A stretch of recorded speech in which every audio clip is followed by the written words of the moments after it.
All right. I suppose that means we're live. So, apologies to start things off. Everybody out there waiting while we were getting going. If you're out there, definitely apologize. Intended to start earlier. Life gets in the way sometimes. Uh, enough about that. Welcome to Tales of Winternacht and the Tales of Cybil Spear, Book 4, Chapter 1. We start a new book tonight to continue the tale of Cybil's Spear. This is our primary actual play D&D 5e campaign. I'm Silver. As always with this campaign, I'm the storyteller and will be this evening. And with me are our players. I will start with having each one of them introduce who their character is if you are tuning in for the first time.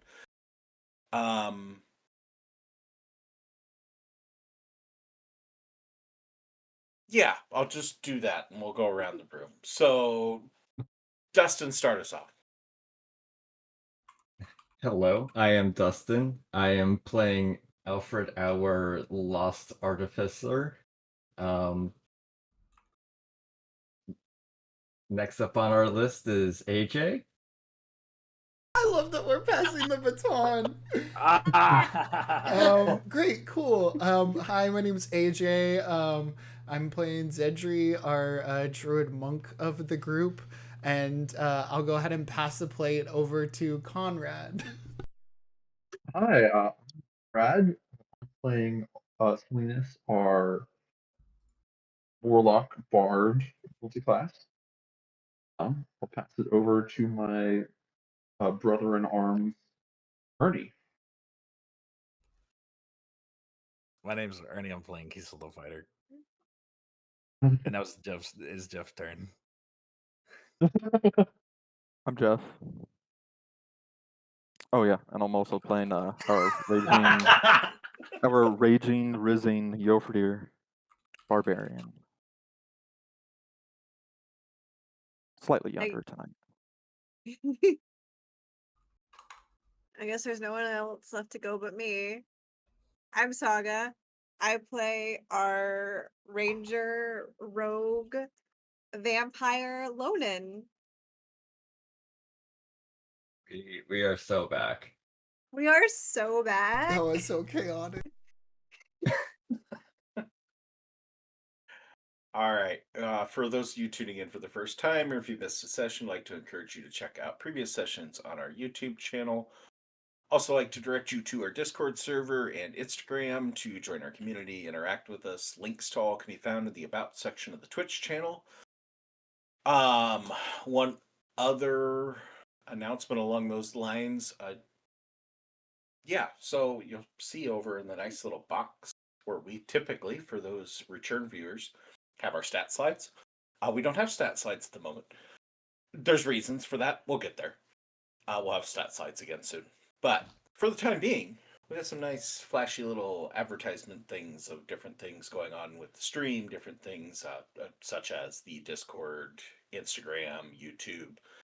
Yeah, but one in particular is we are going to have a lot of opportunities for guest spots in Book 4 because of the nature of Book 4. And so if you're watching, you enjoy watching our group, enjoy what we do, consider taking the opportunity to join our Discord server and put in an application to possibly play as a guest player for a session or two in the future. And we'd love to hear from people, especially people that are interested in watching. So with that, I will turn over to my obligatory thank yous of I want to thank Smiteworks for Fantasy Grounds, a virtual tabletop choice, Sirenscape for our ambiance, sound effects, and music. Should be hearing a little bit of music there now. We'll get a little bit more to that later. Discord for our voice and video, Wizards of the Coast for Dungeons & Dragons 5th edition. Tales of Winternacht is not sponsored by, nor are we an official representative of any of these companies, and the views and statements made during our game do not in any way represent those of the companies. Lastly, on my housekeeping list here to start things off is our giveaway. Because this is the premiere of Book 4, we'll sweeten the pot a little bit on our giveaway tonight. And so if you choose to enter the giveaway, which 100 channel points redeemed in the nice little thingy down at the bottom of the chat box, you can enter the giveaway. Everybody who's entered the giveaway previously can enter once per stream, so you can enter again tonight. And when we hit 110 followers, which seriously, folks, just like one, it's what One we need. more. One.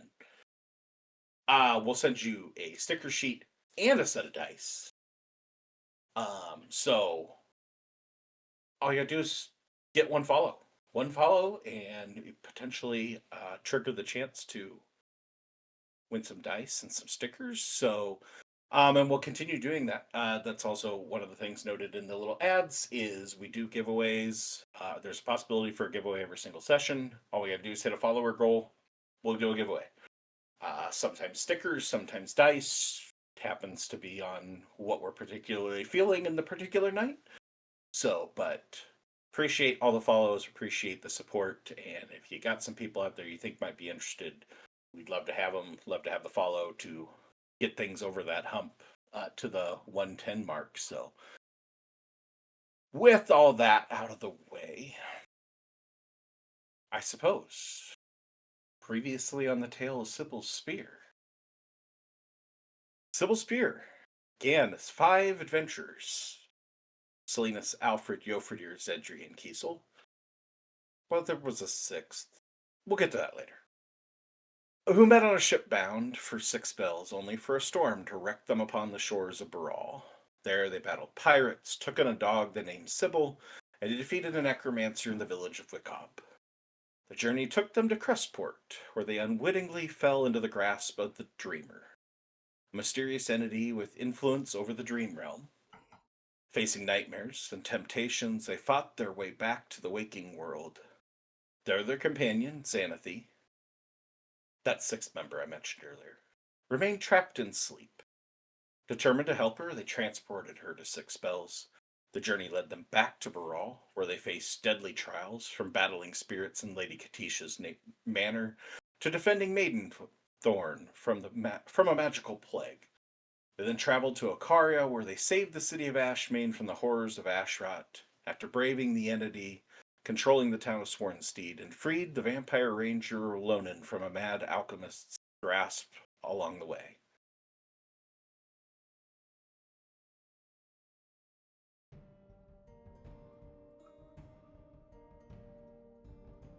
While in Ashmane, they visited the Oracle. After an initial attempt to dream walk with the Oracle and attempt to find answers to their questions, they found that they could not enter the dream. Upon putting together a concoction that the Oracle prescribed, they were made a second attempt. This time successful, and everything seemed to go fine. Moved through the dream, everything going okay. Visited a wedding of a certain party member where things tragically went wrong, leading to a chase into a hedge maze. After a few moments, a few twists and turns, Alfred found himself alone. Something that had been explicitly warned against by the Oracle before entering the dream. Don't get separated.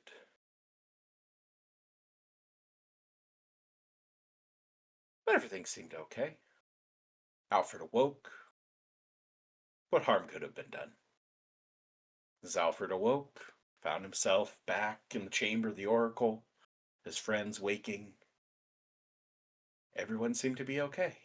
Everyone seemed to be satisfied. Although it was in a brief dream, everything was sunny. Party departed the Oracle's tower, kindly regarding the receptionist. Had been cold earlier, but seemed a little bit more positive. Exited out into a bright sunny day in the city of Ashmane, and proceeded to go about their business. time to head home. Time to head back to the house in Six Bells. Their newfound home together. And as the six made their way to the docks of Ashmane, began prepared to set off on another sea voyage. Some fairly well at peace,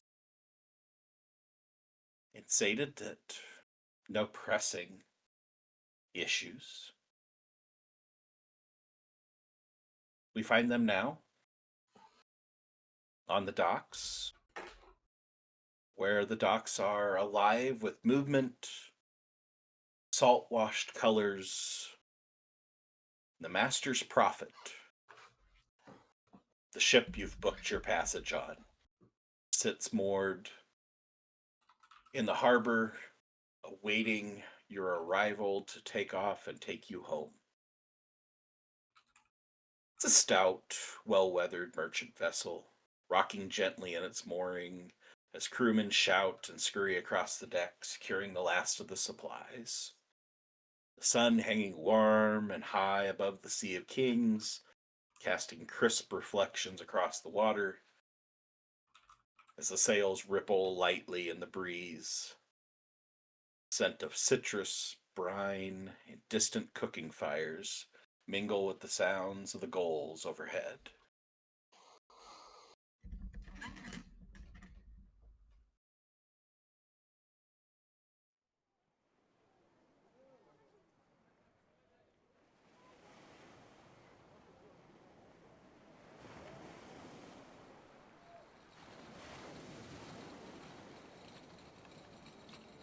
What's Alfred doing on the docks as you're awaiting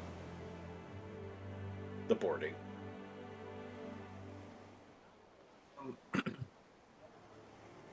I don't know if Alfred would have any sort of task that he would be able to help out with. If he was able to help out with the boarding, he would be happy to do that. But if not, then I guess he would just be taking care of Cybil and seeing how she was doing and just generally taking in the sights in the sea as they're getting ready to depart. Enjoying land for one last time, perhaps. Sybil's just seated next to you on the planks of the docks, looks up at you, tongue hanging out a little bit of panting, excited panting, ready to board the ship and get moving, get going home. But appears content. No whining, no nudging, looking for something. Seems just be ready to start the voyage. As to helping out with anything, you've been assured by the crew that the assistance of the party will not be needed.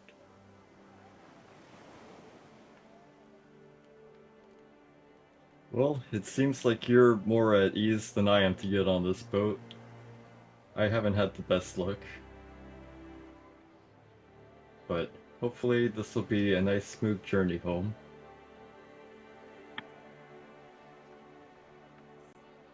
What's Lonan doing?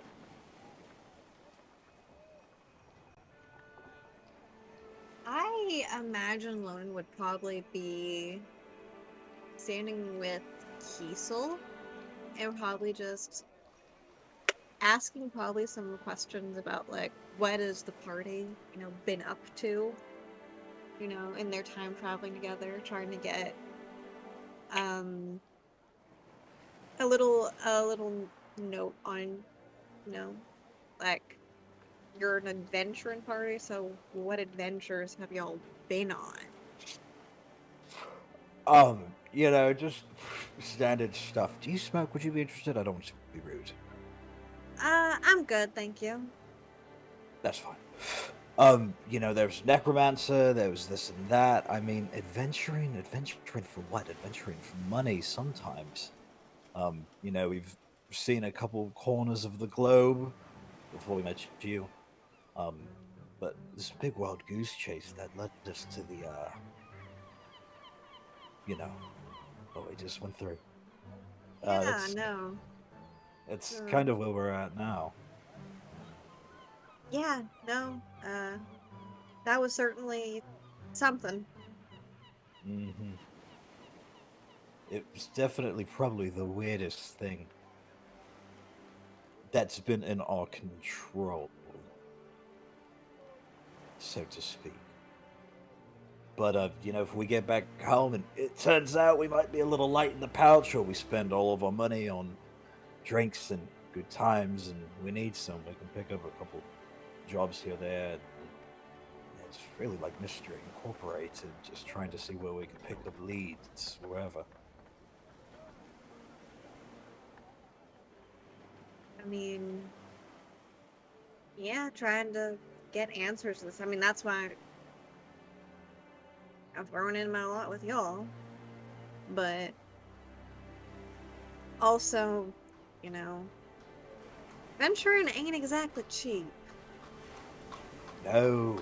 There's no home cooking. There's no grab carrots from the back and making fresh bread. It's eat where you can and eat where you can afford to, which, on some adventures you have a little bit more money, and other times you really are eating out of someone's backyard.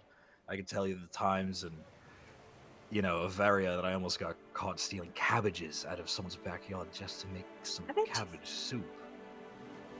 Huh. Well, stew. I don't really know the difference between the two. They both involve hot water. I feel like stew is thicker? This was not it was just wet cabbage leaf and lukewarm water. But you get what you can get sometimes, not to dissuade you. A company, I mean, maybe. I'm not exactly from the most illustrious of backgrounds, so trust me, I get the desperation.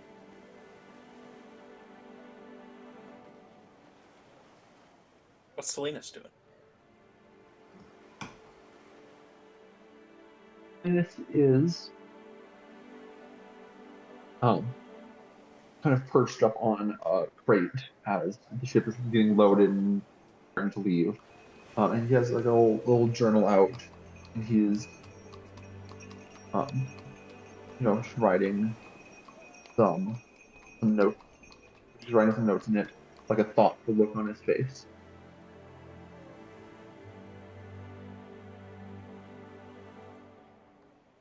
How about Alfred here? Funnily enough, Yofir is also writing, but not in a journal or anything like that, just a single piece of paper. It's probably not super far from Teasel and Lonan, and, picking up on their conversation a little bit, he'd be like, well, if you stick around with us, you'll find the weirdest and the oddest of jobs. Seems like all the things that are rare and unheard of, they find us. But it's always, I wouldn't say fun, but an interesting time. I have fun. Well, I try to make sure I have fun at least. It's all what you make of it, ain't it? Mm-hmm. And look, no one's died, and you stick around us long enough, we'll keep you safe. Certainly hope so. Yofir goes, opens his mouth like he was about to say something, and then just doesn't, and he folds up his little paper, sits in an envelope, and hands it off to, I guess, whoever will be a postmaster in the area. Okay. What about Cedric? I let you go last. Yeah, so kind, so kind. But Dustin made me go first. Zedri will go ahead and saddle up beside Cybil and Alfred, and we'll go ahead and offer a thin piece of fabric. Okay, so I was trying to look up things that help with seasickness and to abate any worry that you might have, and supposedly there's this pressure point on your wrist. So if you let me tie this up, that should help. Cedric, whatever you think is best, I will do at this point. I'm so sick of being on a boat. And I think my body is starting to figure that out as well. Of course. Zidru will go ahead and kind of like grab Alfred's wrist and just kind of 3 fingers on the wrist, find the point, and then deftly wrap the fabric and pull it a little bit tight. One might worry that your hand will lose a little bit of blood, but then he will aptly pull it a little bit further to loosen it ever so slightly. I think worry abated. You're going to do great on this ship.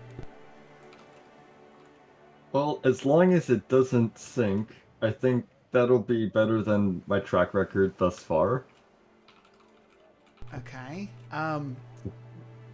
Not the most positive of views. I mean, we're just going back to 6 bells. Yeah, it'll be nice to get home and get started on maybe some of the work that we gotta do, expansions and whatnot. We have the workshop to build. The workshop, but also more importantly, the basement. Of course, the basement. I mean, after the basement, of course. Right, and I'm sure I'm very much appreciative of Neva and Tifka taking care of everything, but it might be nice to just kind of lounge around at home. We are homeowners, and it feels like we haven't really gotten to experience that yet.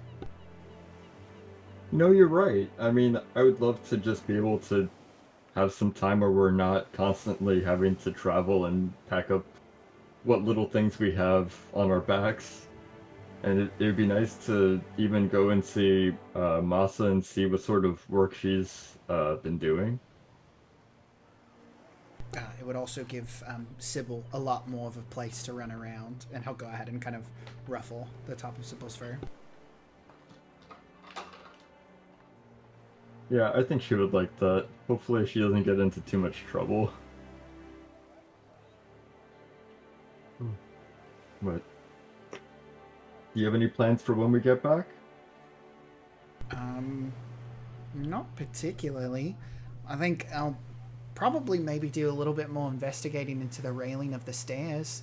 A pretty interesting construction, but low and slow is the name of the game.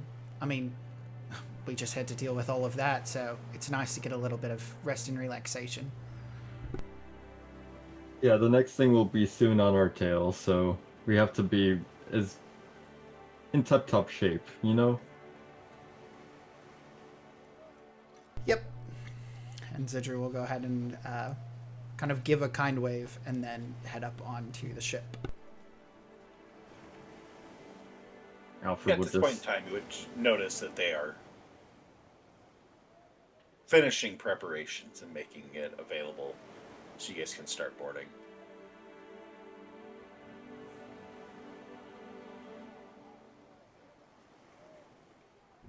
Yeah, After Alfred. dropping, after Alfred drops his letter off, he'll kind of be like, "Oh, everybody, let's go. Let's get on the water," and he'll kind Yes. of do a little jog and hop up on boat. So we would not want to miss our ship. I think it'd be hard to miss it, seeing as we're literally next to it. Womp womp.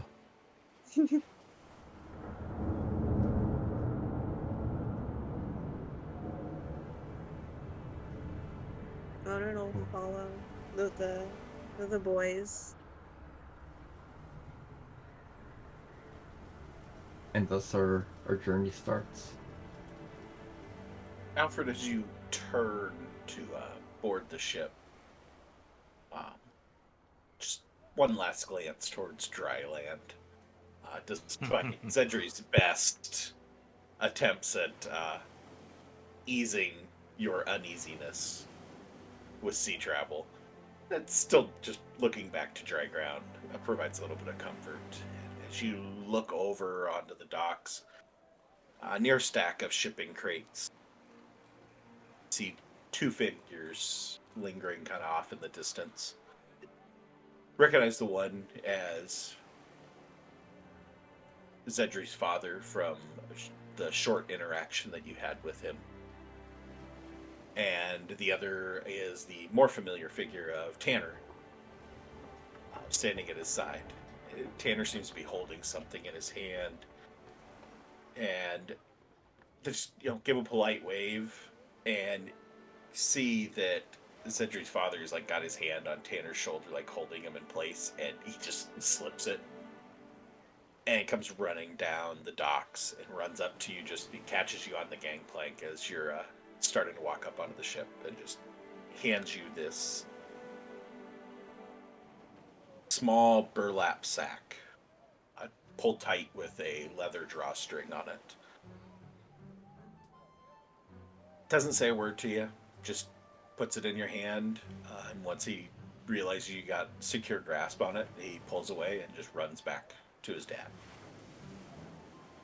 No explanation, just a fleeting, nervous smile on his face as he leaves.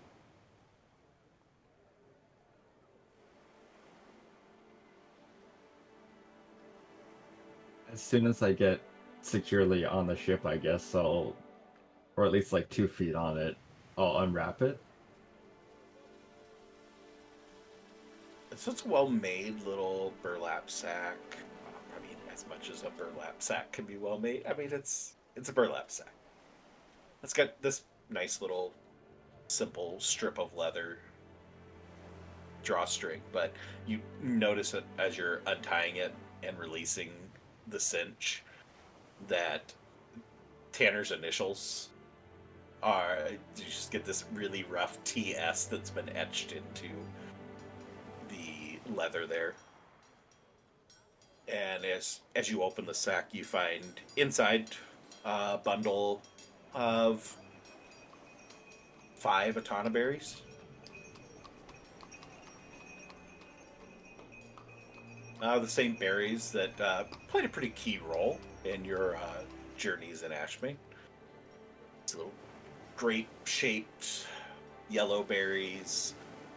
They're a little bit warm from being sitting in this bag, standing on the docks this whole time, but you pick up a little bit of the somewhat citrusy but bitter scent as you check them out. 5 berries seem to be in good condition. But as you look at them, stare at them, checking, examining them, try to figure out why he might have given you 5 berries, just kind of feels like time almost stops, like it just stretches on, like it's this long stare and examination as just the creak of the dock, call the gulls, even the wind just kind of like hushes around you. And the berries in your hand, you're just like moving around a little bit with your fingers, just they start to break down, rot and decay, collapsing in on themselves, skin wrinkling, flesh browning, as if like weeks have aged these in just a matter of seconds. Soft scent turns sour. You feel juice trickling down between your fingers, dripping onto the gangplank, or dripping onto the deck of the ship. The world just around you just narrows into nothing but these berries until suddenly it's back. Moment passes. Berries are gone. Your hand, just looking at an empty hand, dry, clean, nothing there. An empty burlap sack in your other hand. As you feel the deck beneath your feet rock gently, as the gangplank's pulled up, and the ship pulls away and heads out into the Sea of Kings.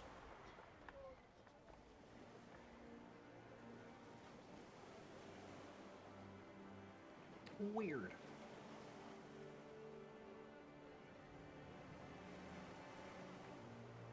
So I still have this burlap sack in my other hand. Yep.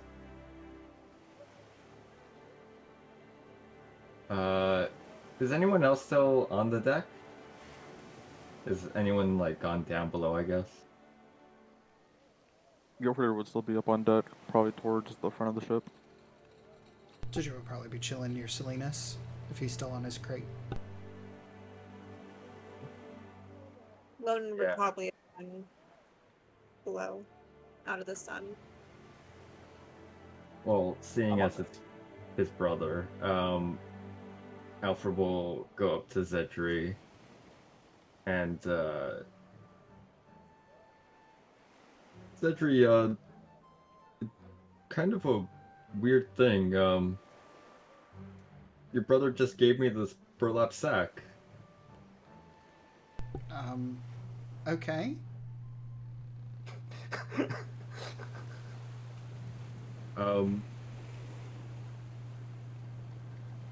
It's yeah, I don't know how to describe how to feel after it, I A guess. burlap sack. You don't know how to feel after receiving one? Well,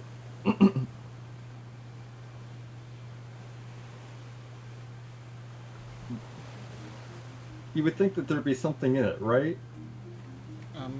Sure. And if I had something in this burlap sack, then there should be some evidence that it was there, right? I guess that tracks. When I received this burlap sack from your brother, it had 5 Atana berries in it. Okay. I mean, I guess there's an overabundance of things since we opened up the trade path again. Right, right. I don't doubt the existence of Atana berries, but they don't exist anymore. Well, here, let me take a look. Please hold out his hand. He'll hand over the empty burlap sack. Now, I don't want to sound crazy, but I had the Atana berries in the burlap sack. I promise you that. And it just seemed like they became nothing. Like, well, first they rotted in my hands, and then they were gone. And Canva gave them to you? Yeah. I mean, he didn't say anything. He just handed the sack to me. Well, Desiree, and correct me if I'm wrong, but your brother is a prankster, a child, may have just given you something that was supposed to trick you. Oh, here's No. some food. Oh no, no, it's gone. No, Oh, no, is that no. magic? Well, maybe if there was magic. But I promise you that they were perfectly ripe, like Atana berries. Like, they smelled great. Well, me personally, I would have gone ahead and tossed them. I mean, honestly, whenever you're on a ship, you're not supposed to have any high acidity juices, so it wouldn't behoove you to have any Atana berries while we're here. It would probably make the seasickness worse, all things considered. Oh, I didn't even think about that. But it's still odd, isn't it? Are we keeping a ton of berries for scurvy? Is that what this is? I was over there and now I'm over here. No, I wasn't. Yes, that's how planning on it. walking works.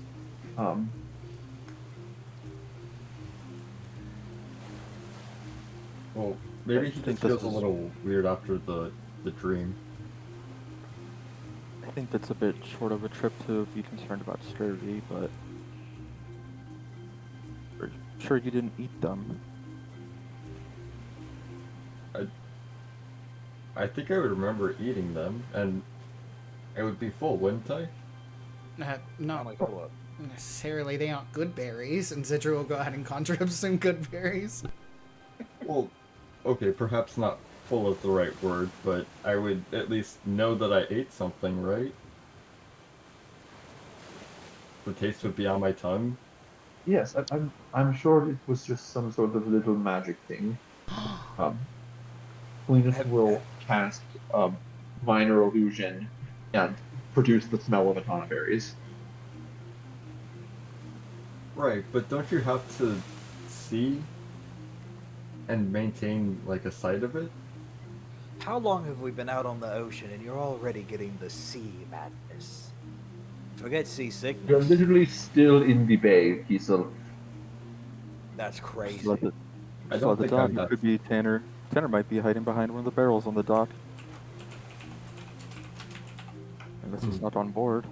Oh But my gosh. I Don't honestly manifest that. wonder if Tana's been studying magic. I mean, whenever I try to conjure more of these, and Zedri will try to conjure more good berries, and the ones in his hand like rot away and like flake off. That happened. He's been studying magic and he wasn't telling me about it. seeing how Good for what just him. happened with Zedri casting the sudden spell, perhaps those weren't Atana berries. Maybe they were just good berries under disguise, and then he used a different one for the smell. While Yofridir is talking with his hands, Kiesel's going to be doing this, is trying to conjure a spell. I don't understand how the magic stuff really works, but I think that would be possible. Well, yeah, I guess that makes sense. Well, I guess we have a burlap sack. Zedri, do you want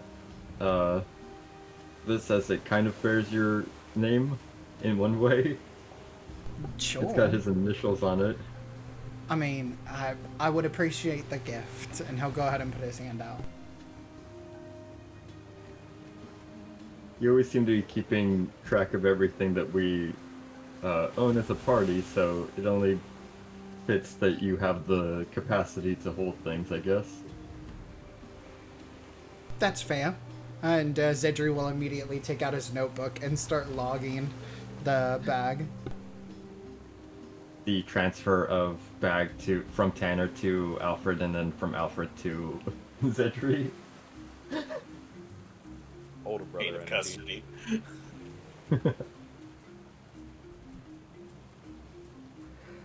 Alright, as you head off out of the port of Ashmane, sails billowing, wind at your back, sun hanging golden above the Sea of Kings. Good sailing weather. Warm, almost just like perfect temperature on the sea as you get a good breeze at your back, cooling what little extreme heat there might be as the sea stretches out in front of you like hammered glass. And kind of settle into a gentle rhythm of travel. And just seems to persist for another day. Sun passing overhead. Before you know it, it's night. Before you know it, it's morning again, rising.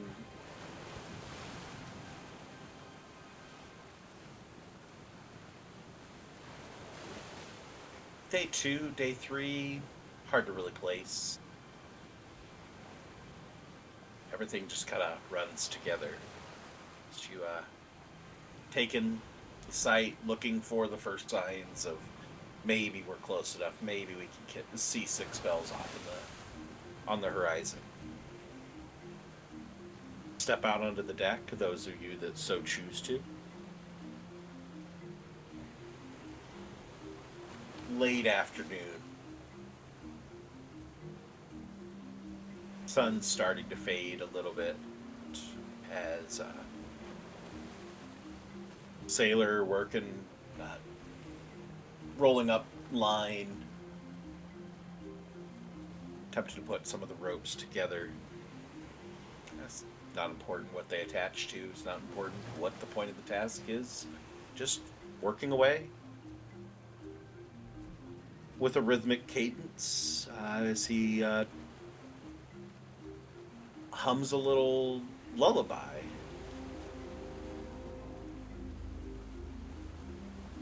Kind of comes across as humming from a distance as you get a little bit closer.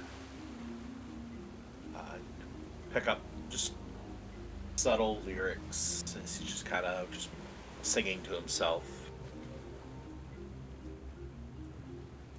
Drift down, my darling, tides rolling low. Stars guard your cradle where soft waters go. Leave behind sorrow, leave behind stone. Riora will carry you gently back home. Hush, little heart, don't you cry. The wind knows your name and the moon sails high. Silver the sails, blue is the foam. The sea is a mother and the sea brings you home. Just continues on, repeating parts. Seems vaguely familiar. Just like your mind gets like, it's that song on the radio that you just like, I know this song. You think you can sing along, but you don't sing the right lyrics. It's just familiar enough, but not quite. He just continues about his business as day passes to evening. Next day, find yourself below, sitting on the deck as meals are served. The meals on the ship have all been just amazing. Best ship food you've had in any of your travels. Don't know who the cook is. Haven't really ever gotten a good look at who's serving the food, but once brought above deck and you're able to eat under the sun or the moon, depending on the particular meal, everything just is great. This particular meal,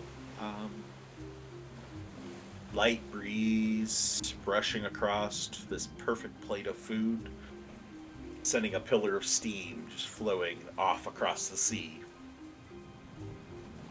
It's, Alfred in particular is just, it's like exactly what you need on this day. Just a little bit of comfort that I can get through the rest of this trip. It's been fine, no issues, but we all know Alfred and chips are not two things that go together very well. And so just a little bit of comfort as this big bowl of pasta sits in front of you, just covered in this thick, pale yellow cheese sauce.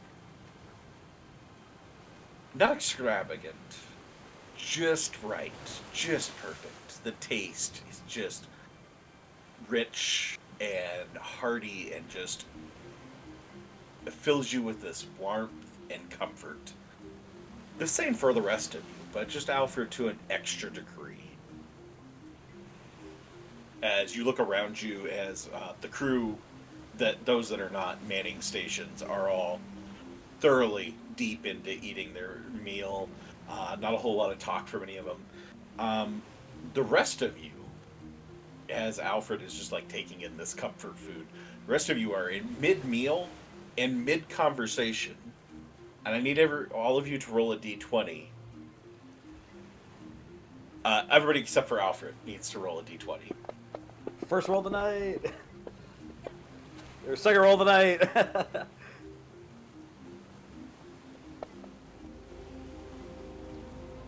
Oh boy. Everybody above a 10. Look at that. Okay. So, highest roll is Kiesel. As the highest roll, what are you talking about? What is the conversation topic? And the second highest roll has to start the conversation. So second highest roll is Yofridir. Yep. And what? Okay, so he's got to start. I have to pick the topic of it. Yeah, in your mid-conversation. So what are you guys talking about as you sit and eat your meal? Is that the party as a whole, or is that just between Kiesel and Yofridir? No, it'd be all five of you. Alfred is deep in his bowl of pasta at the moment. He's not really engaged in the conversation. I say, as a party and as a fuzzy person on a camera, we are talking about interior design and furnishing of the house when we get back home. All right, Yoferdir. What is Yoferdir saying about this right now? I mean, I've never been much of an interior designer myself, but back home we've got skulls and pelts of animals covering the walls. It helps with the insulation a lot as well. I feel like that might be a bit crude for ours, though. Maybe some nice paint or perhaps a wallpaper. Definitely work on the lighting, though. Wallpaper has a certain flammability that, I don't know, offense to our tenants, but I feel like we're all very prone to just exploding at any given moment. Now, if we were to put couches, I would assume maybe 3 or 4, maybe like a love seat, one with a chase, something very, very comfortable. You know what I mean? And then the color, we have to kind of establish like a color. Like, do we want it all red? My eyes would start fucking hurting. We're gonna choose some more softer colors, your browns and the greens, things like that. It's a very wise choice. Go for there.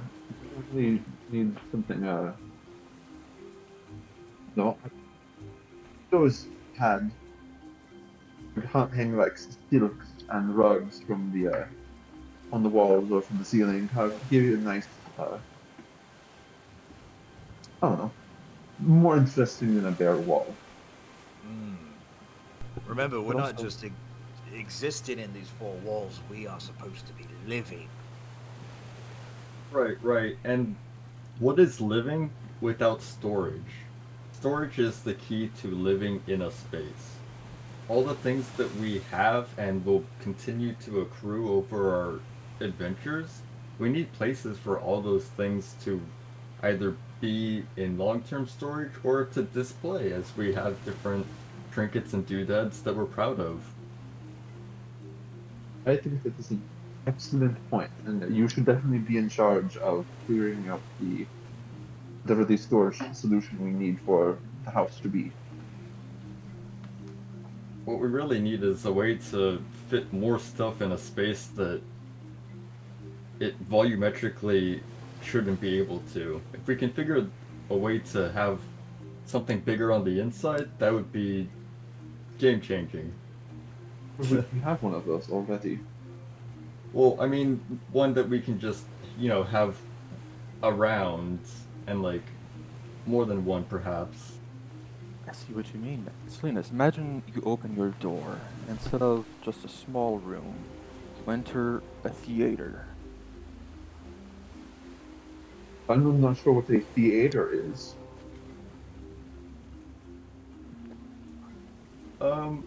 It's one of those things they do plays, the Grand Theater, the Globe Theater, whatever. And it's plays, and I mean, we're not in Tulsa, and everybody here knows what literature and drama is, right? Theater. I mean, we tried pretending to be actors at one point.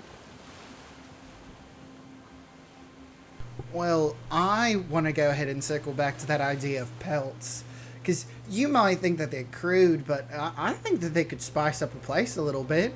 And I mean, you have both a hunter and somebody who could transform into the hunted. I would happily model any pelts that you might want to go ahead and put up on the walls. Or I could just lay down as a rug, I guess. A horse rug? What? Owlbear. What's with you and horses? I mean, Blonin, what about in the Utendunk? Are there any specific creatures that would make good pelts for the walls? I mean, a lot of creatures that commonly exist down there are kind of a rougher pelt texture. We mostly do rely on paints and stuff for wall coverings. Imported goods or things that people, obviously woven tapestries or just anything woven is pretty good. Also expensive. I feel like that's the aspect y'all aren't taking into account is how expensive it is to furnish a whole house and like actually budgeting for such an expense. Kiesel doesn't blink at that comment at all. I've had this wonderful idea that and I don't know if there's a master craftsman that we can reach, but I'm thinking we have like a candle, right? But the candle is in the shape of a glow frog with a candle sticking up, so when the fire goes down, the last bit of the candle, its eyes glow. That would be really fucking cool, right? See, I think I've seen those before, You should invent that. actually. Oh, I think I've seen one of those no. before, actually. At like a world market or something like that? Yeah, no, there was like this fair that was happening down in the Udendunk, and they just like brought all this like really crazy shit from all over, and I was like, they were showing that one off, and I was like, who's actually? It doesn't even provide a lot of light. No, but it's fucking cool though. But practicality purposes. Oh, you get actual candles for practicality, but you get little knickknacks if you want to be cool and homey and comfy.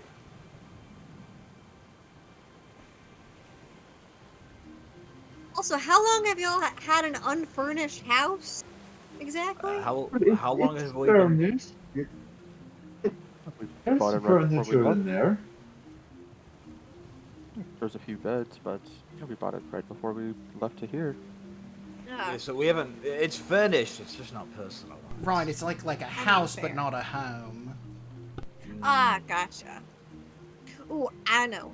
What if y'all get like group portrait and just like hang it above the fireplace?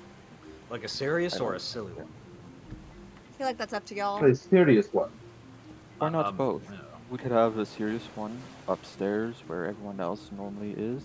And I know we talked about the basement, but we could turn the basement into our lounge area and have our silly thing there and, little games and that kind of thing. There's a game back at home called Nefertafel. I'd love to teach you guys sometime. I know we've talked about the expenses of furnishing and the expenses of excavating the downstairs, but turn to Cedric. Have you seen like a really big badger that you could turn into with its claws, and you could just dig your way through and make us a basement? We would need support beams and structures and engineering infrastructure, but we would cut the labor middleman right out of the equation. Sure, I mean, I don't know. I charge a pretty steep price for labor like that. Oh, how about a few drinks and throw in like a foot massage? Someone can do, not me. Did you just stone-faced? Well, no stranger to labor. I don't mind helping Did a bit either.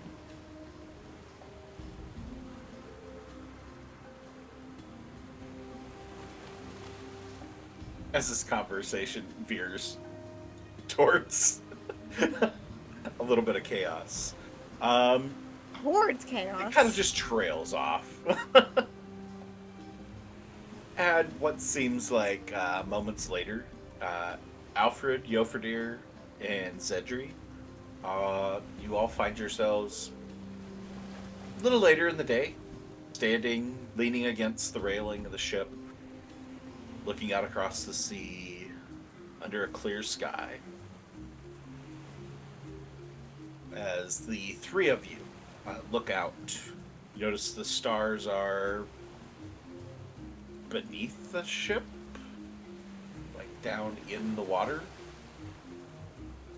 swirling beneath the waves, kind of almost like glowing algae. Like there's these glowing masses underneath the surface of the water, pulsing gently, calming. Looking down, seeing your own reflections in the water as well, as they look back at you, smiling slightly. Almost seems like seconds before you smile, the reflection smiles back at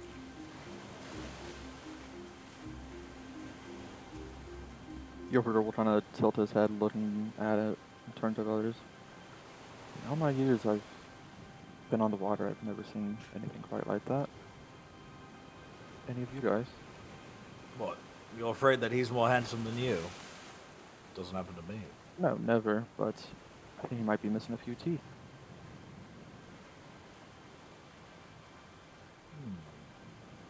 Kiesel will kind of check for all of his teeth.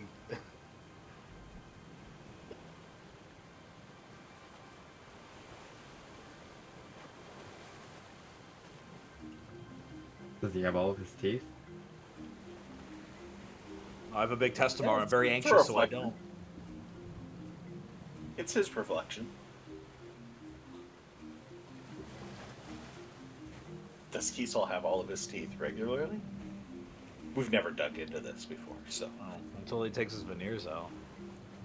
They're them cheap Bavarian veneers. Kiesel with veneers is wild.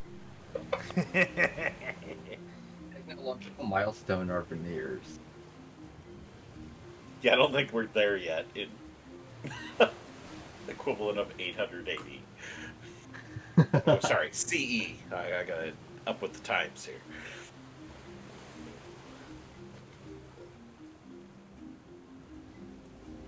Cedric, Alfred, any remarks on as you look off into these reflections? Alfred's just gonna think that he hasn't been sleeping well, honestly. Zidri will kind of pan upwards, not looking at his reflection, but just on the horizon, and say, I mean, one of the other things that's supposed to kind of steady seasickness is looking off in the horizon, like in a constant place. And is there any, like, mountains or land around us? Just like a stone jutting out of the sea or anything like that? Roll me a perception. Oh, jeez.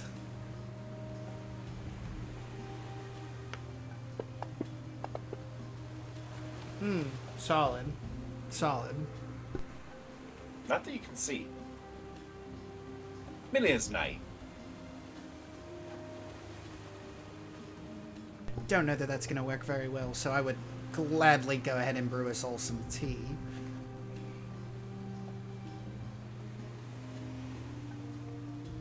Yeah, some tea would be nice.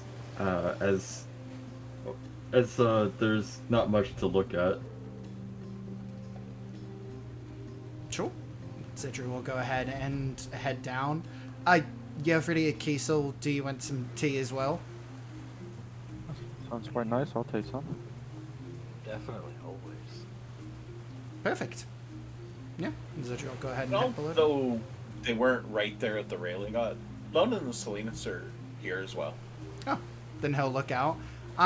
Lona and Salinas, do you both want tea?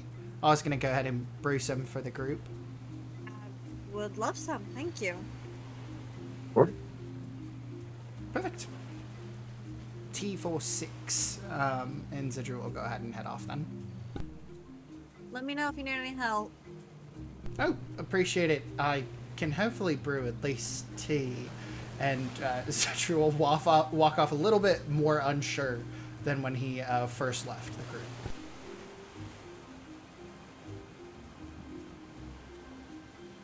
As Zedri departs, leaving the 5 of you,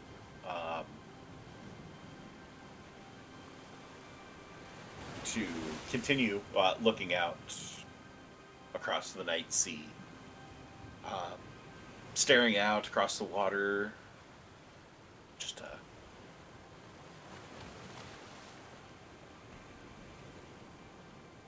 hush a little bit. Just things quiet stuff. No sounds of any activity. Just soft movement of the waves.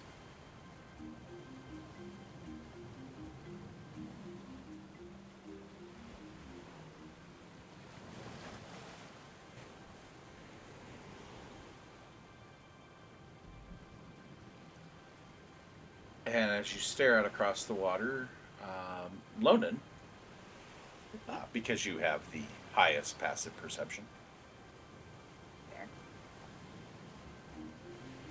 catch sight of something quickly direct everyone to watch as you see these 6 unfamiliar birds. Bright colored so that they still show up in the night sky. Just off a little bit, up ahead, off to the left a little, gliding into view, high above where the ship is. Honestly, just strange that you would even have looked in the direction to see them up above. Not any usual sight lines. The ships are larger than seagulls, long, graceful wings with soft sky blue feathers running down their wings, and broad yellow chests, sharp-cheeked faces, and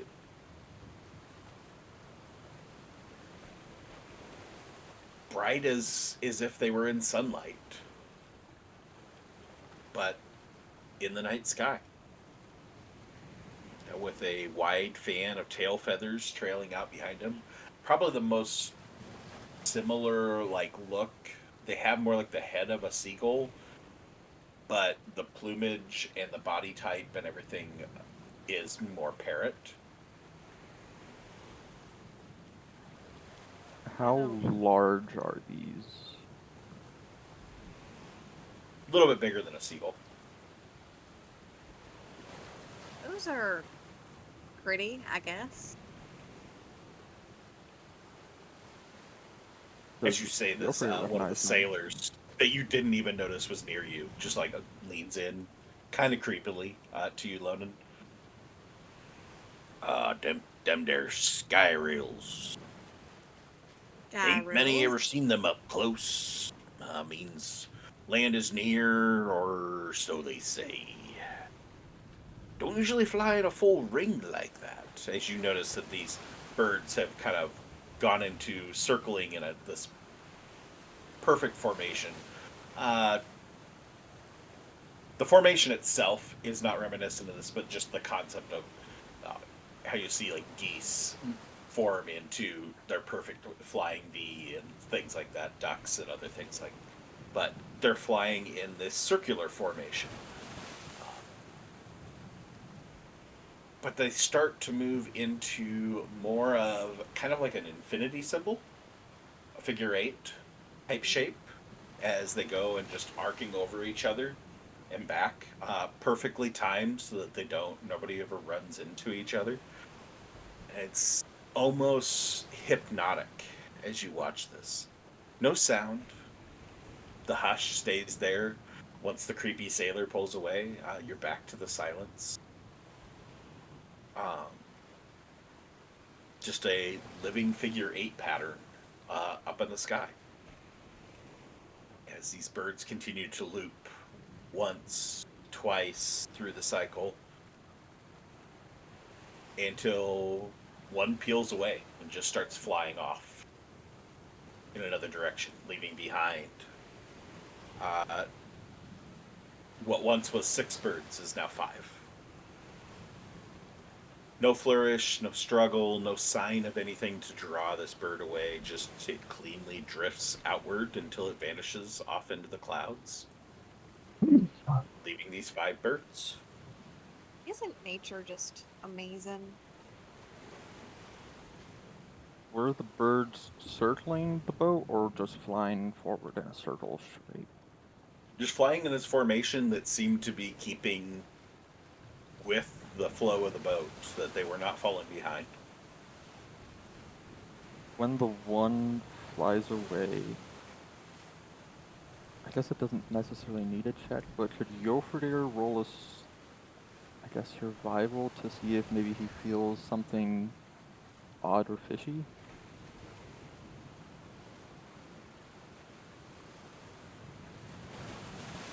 Give me a little bit more what you're looking for there. So like, I Like just an like in a instinctual feeling yeah, like an of insecure feeling like, oh no, something doesn't feel right here, or so like there's times something will happen and you can get like a vibe from it, like oh no, that doesn't feel right, or everything's chill, peaceful. Like, would it be a thing where your fear would not think anything of it, or would he maybe put his guard up a bit, start looking around, kind of thing? to an insight Okay. instead of a survival.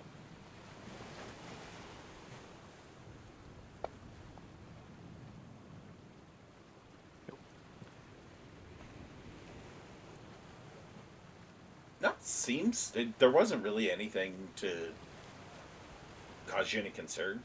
Nothing really giving you any vibe that something bad happened or is about to happen that would cause this bird to leave.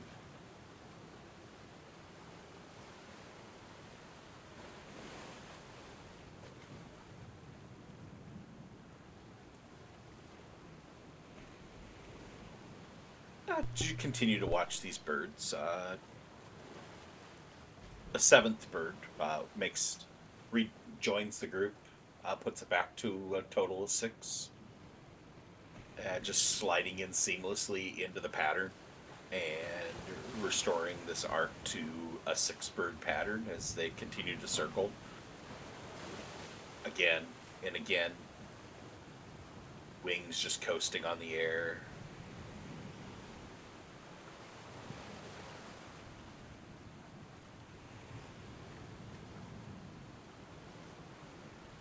Before, same as the first one to depart, this new one departs. Doesn't stay long. Moves along. Flies off. I'll say you don't need to roll again, Alfred. Same. Just not really any rhyme or reason to it. Nothing concerning. Just for once there were 6, now there are 5, and they continue their pattern as best they can, despite being short another bird. Around this time, Zedri returns with his tea.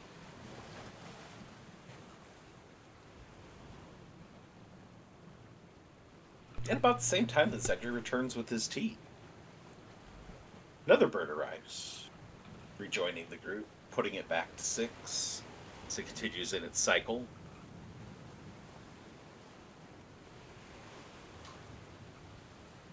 Perfect formation, perfect timing, as these birds just continue to do these loops over and over and over again. After about 3-4 loops, though, just sporadically, the pattern just like breaks. 5 of the 6 birds just like head off in all different directions, leaving behind. They're no longer in a pattern, no longer sticking together. These 5 birds just go, leaving one of the original birds is just left flying alone. The people headed off.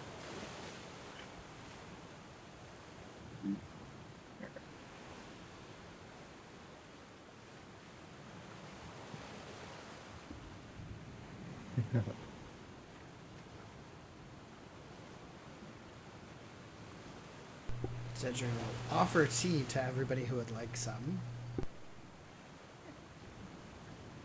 Your Take a girl will cup and thank take a you. cup and sit down. This isn't that funny tea that'll make people see things, would it? Why would I I? sure hope so. No, there's nothing in here except for just Oh. ginger and a few different leaves. I would I'm- presume if there was anything hallucinogenic, you'd at least ask for our consent first. Yes, and I know Yofred is always good for a good time, but I figured that I would go ahead and hold off on this particular occasion. He just shakes his head disappointedly. When you just describe it as you just put some leaves in there, it doesn't sound as appetizing anymore. I mean, isn't that what tea is? Just a bunch of fucking leaves and Yes, but you don't have to phrase it. hot leaf juice? I mean, it All can right, be very no, calming. maybe.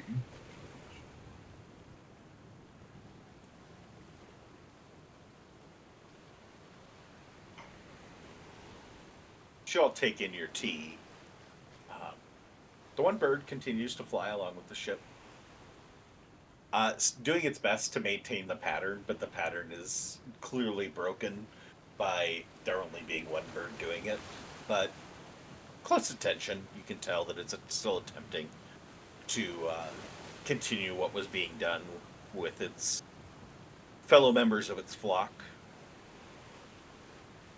Cycles again and again, the shape getting a little bit rougher with each pass, and then it just lets out a sharp, fluted shriek, cutting through the quiet, drawing the attention of any of you that have kind of drifted off into, I'm done with the birds. You're drawn back just as this bird goes into a death spiral, just straight down into the water with splash.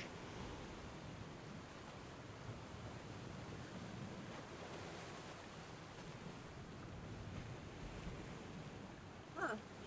Is the bird all right? Not for Alfred. long. It's not our problem.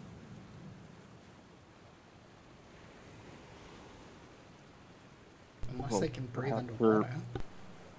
Yeah, perhaps they're aquatic Maybe as well. it's how they hunt.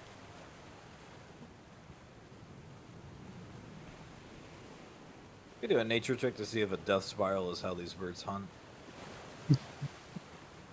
You can do a nature check to see if any of you know what these birds are to begin with, other than what the sailor told you. Do a nature check. Why not? We'll all put our hats in the ring. It figures load in. Linus I'll say- doesn't.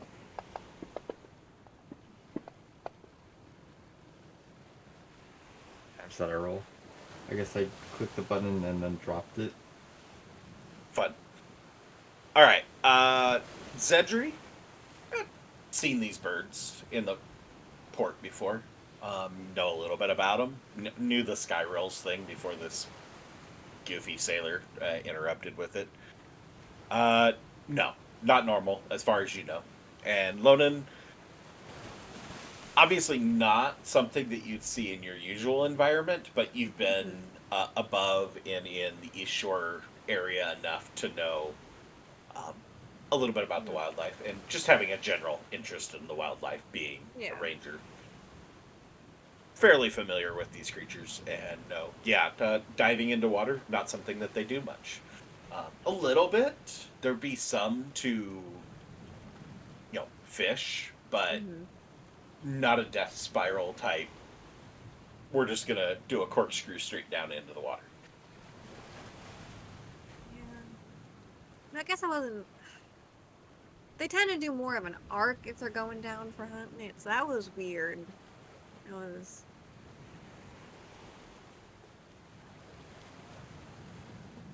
Birds aren't exactly my forte. And I don't really like going by the ocean too much. It's a little too fishy for my liking. Is that a pun? No, I just don't really eat fish.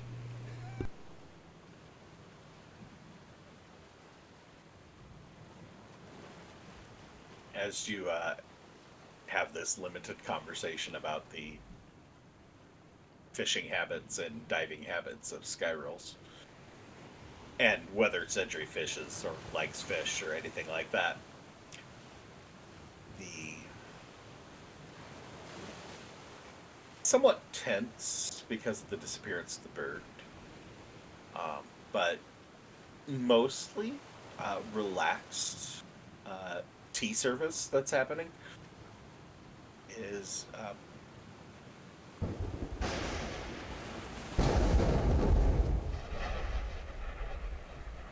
broken by a sudden crack, loud crack, of thunder as a bolt of lightning snaps off in the not too far distant. As a jagged spear of lightning tears down from the clouds and slams into the sea just off the starboard side, close enough to send steam and spray blasting across the deck. An instant later, another bolt punches through the heavens, this time striking the ship's mast with a blinding flash and a crack, like the world breaking in two. Fire erupts at the top of the main mast, licking hungrily down the rigging. The sails shudder in the wind as the howling gust rolls over the deck, nearly knocking a sailor off his feet. Grabs a rope and screams, "Sails are torn to ribbons! Get someone up there before we lose the topmast!" Rain begins to fall, not a gentle spray, but a cold, slashing torrent that drenches you in seconds. The ocean surges beneath the hull, rising and falling in massive swells that throw the ship at odd angles with each wave. Barrels tumble across the deck. Wood creaks. Somewhere above, a loose yardarm swings wildly, its ropes fraying fast. Sparks still dancing on the scorched rigging, and you smell burnt canvas and ozone in the air. The ship is in danger. If no one acts, it won't survive the hour. I need everyone on deck to make a deck save.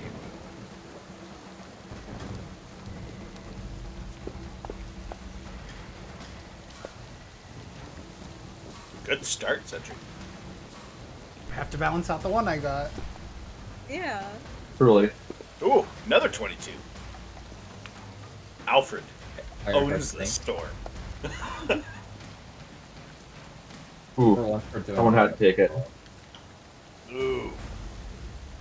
For the moment, I'm going to clear Alfred here. Somebody wants to roll for him for the moment.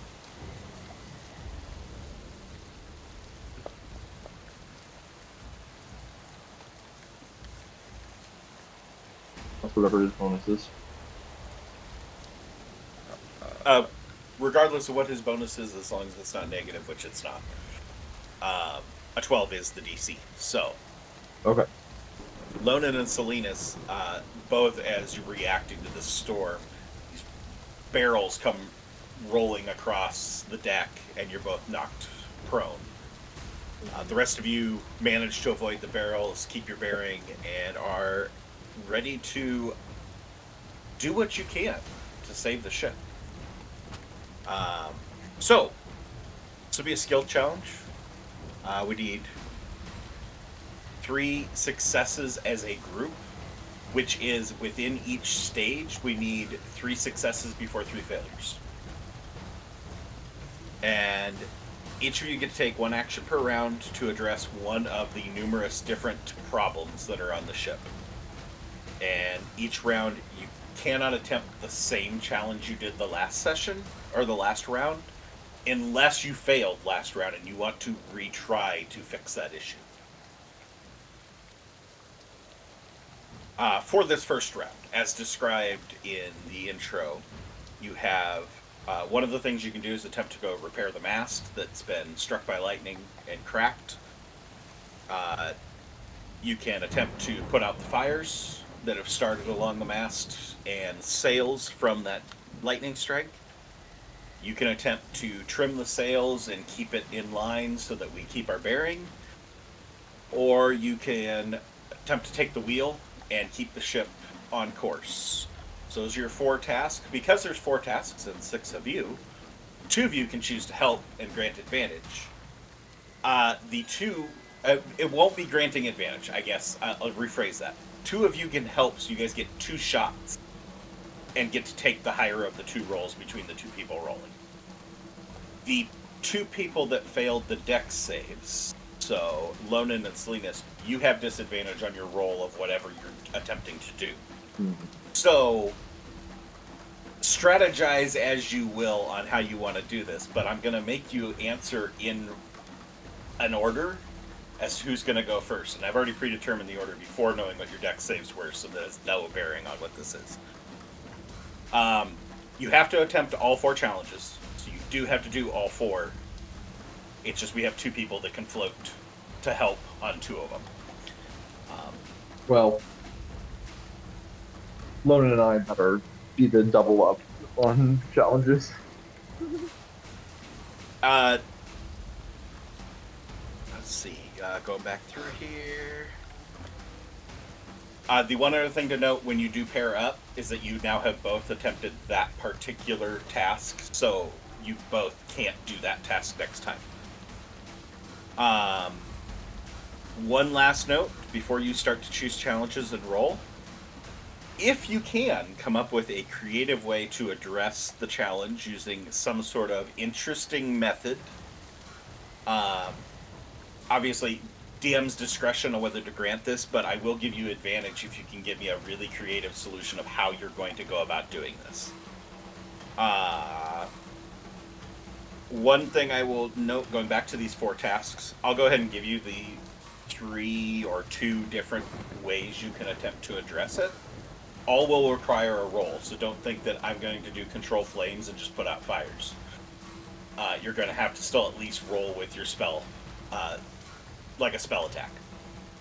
So, to repair the mast, you can choose to use magic, sleight of hand, or tinker's tools. Or if you give me a really creative solution that's other than that, I will consider it, obviously. Putting out the fires, you can use spellcraft or survival. Trimming the sails is acrobatics or survival. Steering the ship is athletics or water vehicle proficiency. They all have different, each task has a different DC. The different modes of solving it all have the same DC. It's just each task is a different DC potentially. They're all within a pretty limited range. With that, what is everyone doing? And we're going to start with Cedric. Which task are you tackling? Well, you say you need somebody to climb the mast, and your boy Zedri got Step of the Wind, so he can go ahead and double his movement speed and double his jumping speed as well. So he's going to go ahead and attempt to get up there, knowing that he might need the assistance of somebody else. So he'll kind of be up there hanging and just lay of the land, if at all possible. Are you repairing the mast or putting out fires? Which one are you attempting to address up there? He'll start to repair the mast. I guess you could trim sails, sort of, from up there too. The only one who would really be off the line would be steering ship. Oh, yeah. Then in that case, yeah, he'll go ahead and start to trim the sails from that height. Okay. So you said acrobatics or survival. So don't roll yet. Okay. We'll assign all the tasks and then we'll do the rolls. Sounds good. Because we don't know if you have an assist yet. So, next we'll go to Yofradir. You know what? I'm going to randomize who's running Yofradir each round.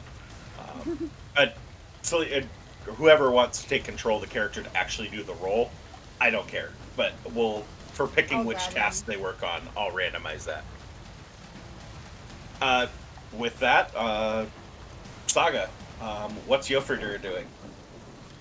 Well, Saga knows out of character that Yofradir's been on plenty of ships before, so obviously he's going to head towards to steer the ship and help with that. Or do that.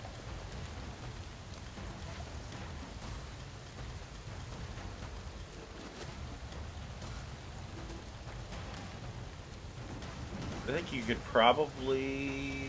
Because he has navigator's tools, proficiency in navigator's tools as well. He has proficiency in water vehicles. I think he has water vehicles too, so you should roll it as a proficiency roll with, I believe that is a dex with proficiency. I'm looking to see if he has a dex with proficiency. He does not. It might be better off rolling athletics for him. Fair. But that's your choice when we get to the roll. So, steering the ship is Yofradir. Alfred. Alfred is going to, instead of climbing the mast, he's going to fly up the mast to repair it. and he's got everything he needs with his all-purpose tool. Alfred is repairing the mast. Who Salinas. would have thought?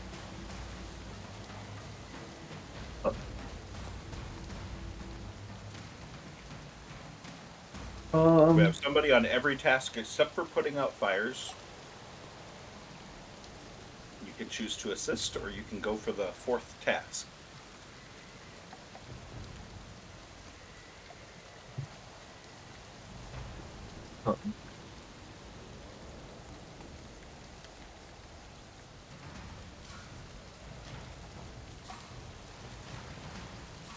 This is going to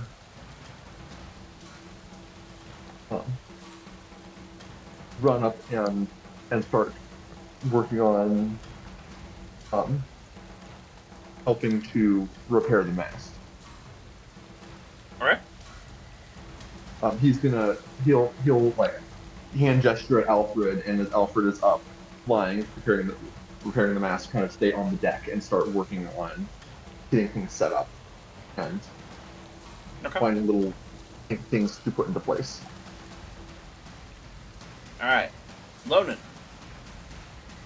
Lonan is going to help trim the sails.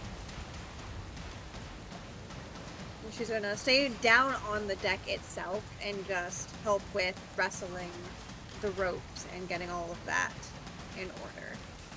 Can you tell I don't know anything about ships? All right. Kiesel, I guess you're putting out fires. I'm going to run down to the bottom of the ship as fastly as I can without slipping and look for buckets and start trying to fill them up and put out these fires before they get a little too out of control. All right. Since you were the one left with no choice on what to go task, you can roll first. Give me a survival check.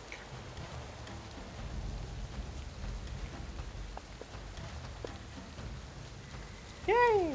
17. That is a success. One success in the books. We'll go back to trimming the sails. So Zedri and Lonan. Lonan with disadvantage. Zedri, I'll give you advantage. So we'll have an advantage and a disadvantage in this roll. That's acrobatics or survival. Oh, look at that. I love the disadvantage better. Yeah. Wow. All right, and 15 is the DC, so that is just enough to get the success on that. So, 2 successes. We just need one more. We will go to Alfred and Salinas on repairing the mast. So, Alfred with the flying and the all-purpose tool. I'll give you advantage. So, advantage on yours. Salinas, disadvantage. Yep. And it's spellcraft, sleight of hand, or tinker's tools. Oh no! Drop the 17. Ooh, those It's are some good okay. rolls. That was some dang good rolls. It's okay. All right. I got you. And that leaves Yofrid to steer the ship. Can you guys clear the deck of hitting all of them? Then I can do athletics or Water Water. vehicles, which would be dexterity plus proficiency. proficiency, which would be dex is 3 plus 7, or plus 4 is 7. I'll do athletics because he does have a higher athletics. Okay. Brute force it. Yep. No doubt Nice. here. All right, that's a success for round 1. Mm-hmm. While achieving all of this great success and doing all these things to help the ship, you keep it afloat at least for a moment. As despite your best efforts, the fire spreads, quickly going to the rigging. Orange tongues curling along the sails, sending ash flurrying into the wind. A crack travels down the blackened mast. The wood split from the lightning's bite, despite your repairs, have kept it from completely breaking off, but it is still splitting. Groan of strained timber echoes across the deck like a warning. Below, you hear the unmistakable rush of water. From below deck, you hear a crewman yell, "She's taking water fast! Someone seal the breach!" The ship lifts slightly to port as it takes on weight. Waves slam against the side with the force of fists. And somewhere beneath your feet, something gives way with a sharp wooden snap. A crewman stumbles by, blood on his brow, hauling a length of sodden rope. Another clings to the railing, trying to steady the tiller, as the wind jerks it violently back and forth. A tangle of rigging breaks loose and whips across the deck like a serpent, coiling and slapping with lethal speed. One of the barrels that had been rolling across the deck bursts open, spilling soaked grain across the floorboards, which tilt and buckle beneath your boots.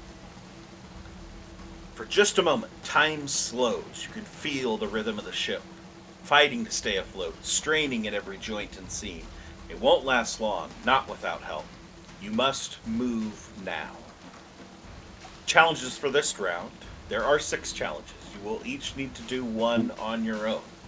However, there is no save, there is no disadvantage possibility this round.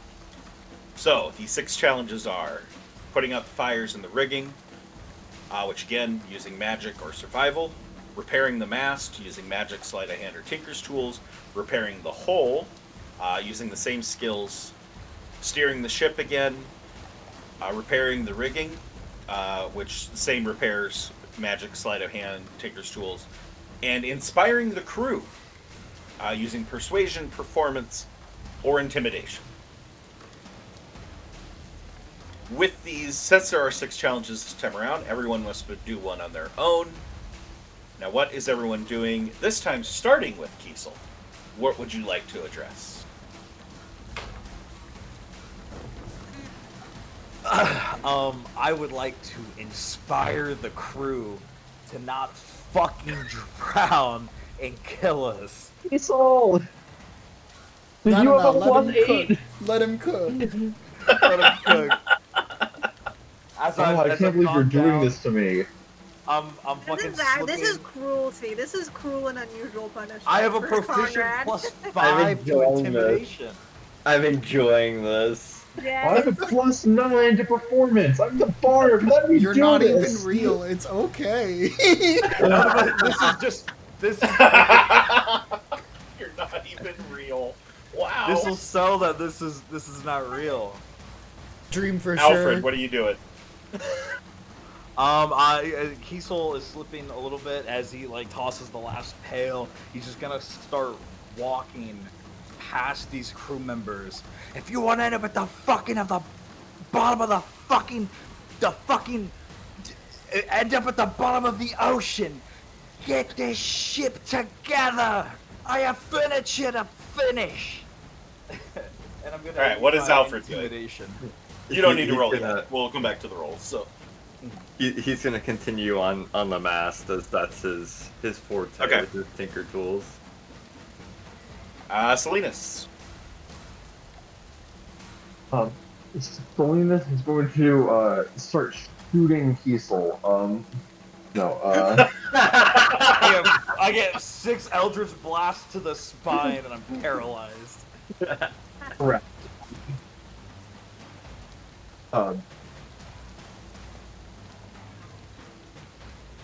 But put out fires, repair the hull, steer the ship, repair the rigging.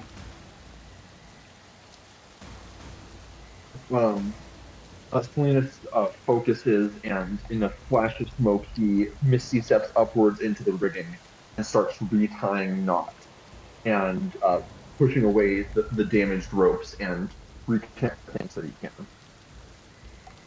Okay. Lonan.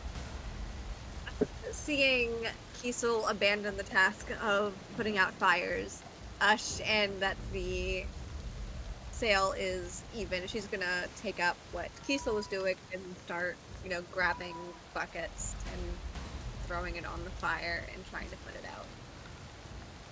Yeah, I do need to back up. Alfred, you can't do the same task twice. You succeeded. You're right. My bad. I'm going to repair the hull of the ship.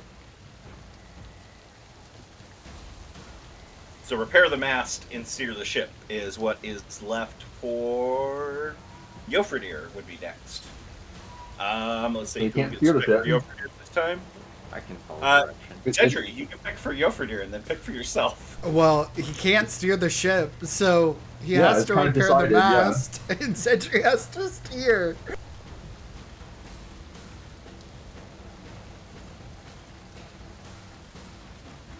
Alright. So Cedric, you got to pick last, so steer the ship. Athletics or water vehicles proficiency if you have it. Yeah, Zedri's just gonna go ahead and like pull up his sleeves and just say, okay, because Alfred is just walking away, and he's gonna rub his hands and is it possible to cast spells? Like on these actions? What kind of spell would you like He's to do? looking to cast enhance This would ability. be creative options, though. Yeah, he's looking to cast enhance ability because there ain't no way he naturally has the strength that Jofredir does. I will say you can do enhance ability, but it won't be retained past the round. That's It'll just be perfectly for the fine. round. I will take it. So then I roll athletics at advantage because it's a strength check. Yep. Oh, it's gonna be really bad because it's a straight roll, y'all. Actually, the worst one for me. You got advantage. Nope, it doesn't matter. All right, that's one fail. Salinas, repairing the rigging. I will give you advantage for your Misty Step in there, so you can, if you have a spell that can repair, or if you want to do sleight of hand or Tinker's Tools. I don't think I have a spell that can repair. No, I'm gonna use sleight of hand again. Oh, Is that double double 20? 20s? 20! Woo! What the fuck? This was Did you what lose hands? Salinas was going to do. He was always meant to repair the rigging. That was Yes. moment. All right, with a double 20, I'm giving that as 2 successes. So, Kiesel, inspire Come on. that crew. Prove Come on. you were the right person for the job. Just pull another double nat 20. I'm intimidating the crew. Uh-huh. 19 will be a success. All right, so we're that's 3 successes before the failures. We passed the round, but I want everybody to be able to roll their checks. So, Lonan, magic or survival to put out some fires. Survival. I don't have much magic. I mean, I have thaumaturgy, but that's not really going to help too much. Well, my plus 10 didn't help much either. Maybe I should have been on A fire. 12 is a fail. So, Jofredir, repair the mast. Whoever's got control of the character can go ahead and do the roll. What I just roll is thought it going about to be? So for Jofredir, it'd be sleight of hand or Tinker's. Well, sleight of hand, because I'm pretty sure he does not have Tinker's Tools proficiency. So Yeah, so I got left of hand. 18 is a Yeah. success. Hey, look at that. All right, and Alfred, repair that hole. Even though we already succeeded on everything, Alfred would have gone down, and to give himself a little bit more buffer to repair from the oncoming water, he would have used Wind Wall to sort of create a buffer zone, so he could like work in peace. All right, I'll give you advantage. And that's Tinker's. Tinker's Tools or sleight of hand. I don't think I do have sleight of hand proficiency, but 24 will be a success. Alfred is kind of on fire in this. Not literally. main character energy. All right.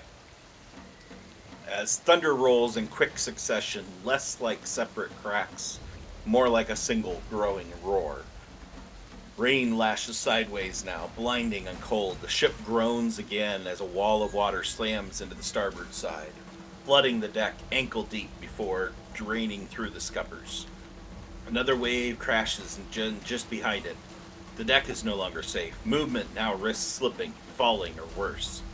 Then another strike. A second bolt of lightning arcs down from the heavens and blasts the aft rigging, exploding rope and canvas into flaming debris. Rigging post splinters. One of the crew is thrown backwards, sliding toward the railing. A tangle of burning lines crashes to the deck. Through the torrent, you glimpse a lifeboat, torn loose by the storm, sailing up and over the railing before vanishing into the frothing Black Sea. The ship is buckling under the storm's weight. If you don't adapt now, you'll lose control. We do need to make a deck save, as we attempt to avoid having your feet washed out from under you. I need everybody to roll that deck save.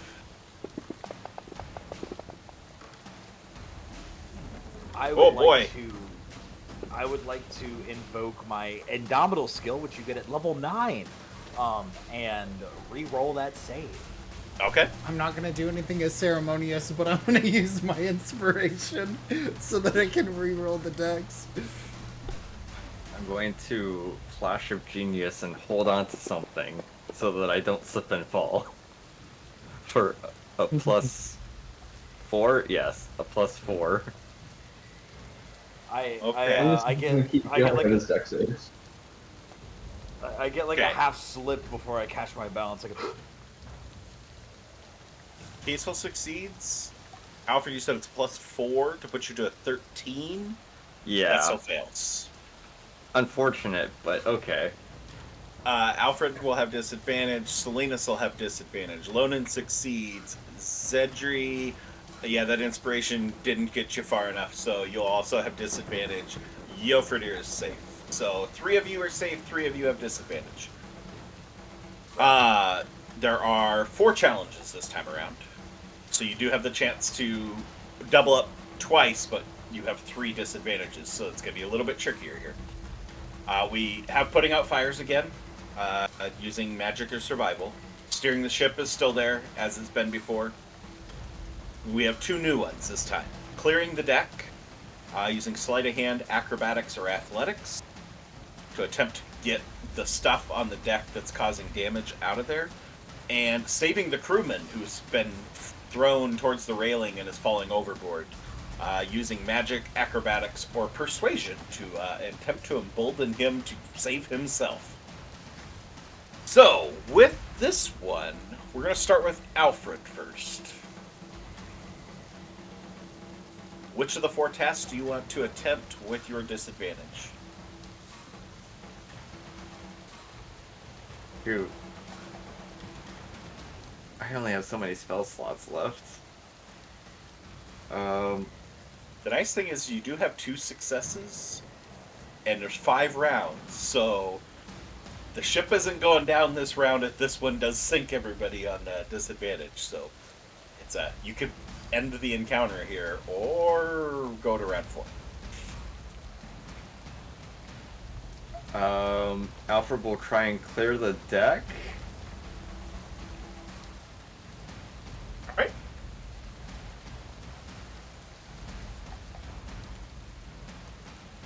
Salinas.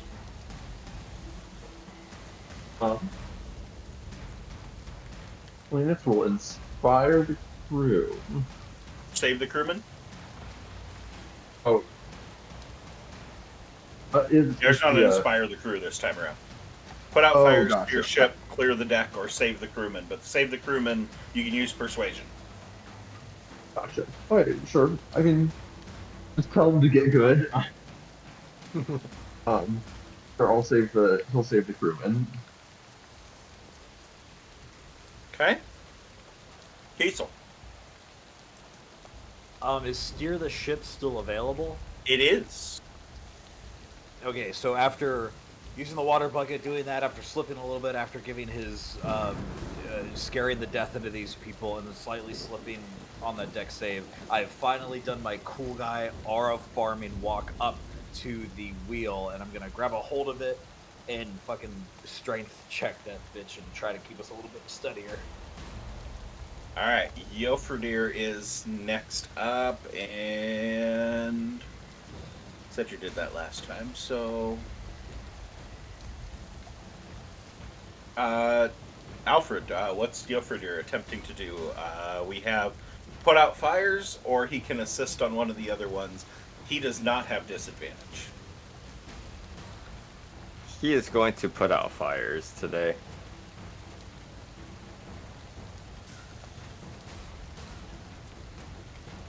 Alright. And that means Zedri, you're up. Yofredir is putting out fires without a disadvantage. Diesel's steering the ship without disadvantage. Alfred is attempting to clear the deck with disadvantage, and Salinas is attempting to save the crewman with disadvantage. Zedri And you are also in the disadvantage category. Yeah, Zedri will go ahead and attempt to clear the deck. And I apologize to Alfred beforehand. We're gonna end up like bumping into each other while trying to get things cleared up. Oh, yeah, it's fine, it's fine. Alright, Loden, you do not have disadvantage. Which task do you want to assist on between put out fires, steer the ship, or save the crewman?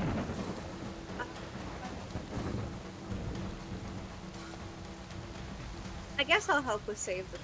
Was I want to help with save the crewman or put out fires? Because I know Salinas is disadvantaged. Well, I guess Loden put out fires last round, so Yes, Loden that is cannot put true. out fires. She'll So steer the she'll ship help. or save the crewman. She'll help save the crewman. She'll do one of the other roles to help save the crewman. All Hopefully right. between the two of us. Alright, Salinas and Lonen, save the crewman.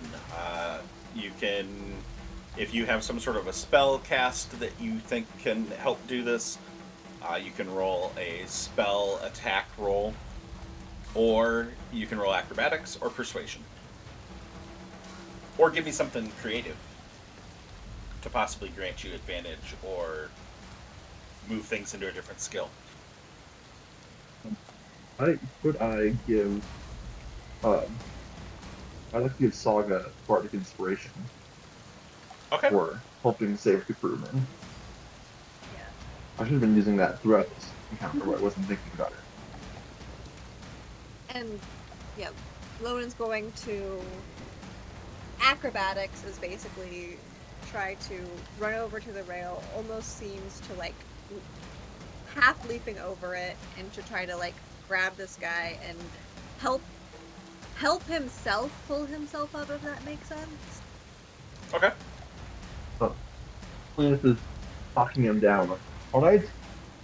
You can do this. If you stop panicking, you are drowning in 2 inches of water. Alright, give me your rolls. What dice is Bardic? No! Hey, we got a raid going. Okay. Thank you, Dungeon Delvers group. Thanks. Welcome in. We're attempting to avoid sinking a ship. Thinking shit. What dice is for, Bardic? What is D6. your D6? 6? Alright, so acrobatics. And add a d6. Oh, nice. So 18, 19, 20, 21, Nice. 22, 23, 24. 24 does succeed. So we got one success in the books. That'll put us to Yofredir putting out fires. What skills can that be? It'd be survival on that one. Survival. So Okay. Come on, Alfred.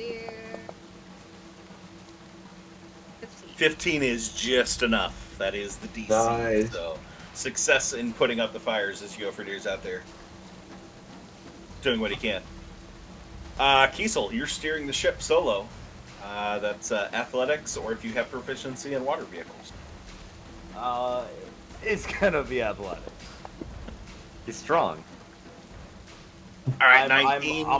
I'm whipping it. I'm catching it when I whip it. I strong arm it into place. I crank. Well, there's no gear shift, but you could. That is a success, so that is 3 successes, but just for good measure, Alfred and Zedri are probably our weakest attempt here because you both have disadvantage. Just because of the disadvantage. It's not a comment Race on to the character. bottom. Sleight of hand, acrobatics, or athletics, unless you have some other amazing idea that you can maybe negate your disadvantage out of. Amazing is a really interesting adjective. Zedri is gonna watch and see what Alfred does first, and then he'll make his move. So, Silver, can you describe what we're trying to clear from the deck of the ship? So there was It was like the let's see. rice or the grain that was soaked and the barrel. The rigging and stuff that is burning up above, pieces of that are falling onto the deck, which is then putting things at risk of other things starting on fire. So you're attempting to get all of the dangerous debris off the deck.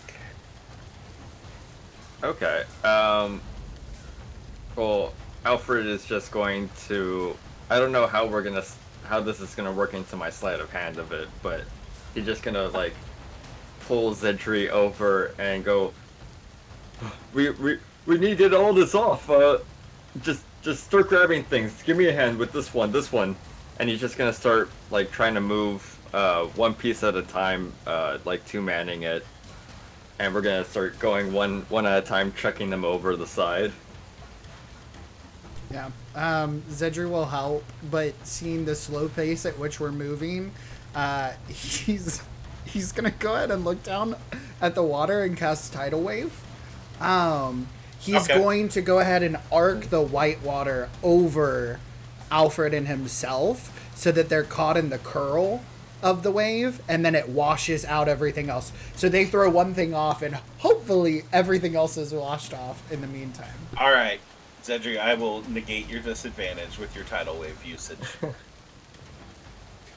Alfred's just trying to hurry back to the next one, and then Zedri stops him, and he's like very questioning as the curl comes over, and he's just like, "Oh, Okay. Let me rephrase this. I'll take your disadvantage away. But Alfred has to make a dex save against your tidal wave.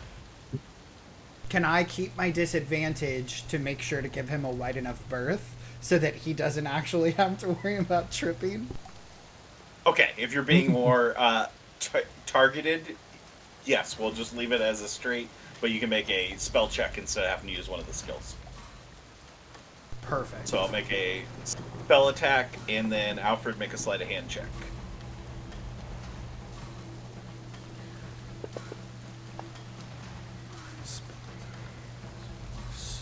almost there." 14. Nice. 24. Yeah, 14 was not enough, but the 24 is, so. Oh. You kept your disadvantage, though. You gotta. Yeah, I thought Well, I was it- at this. No, Zedri's at disadvantage, too.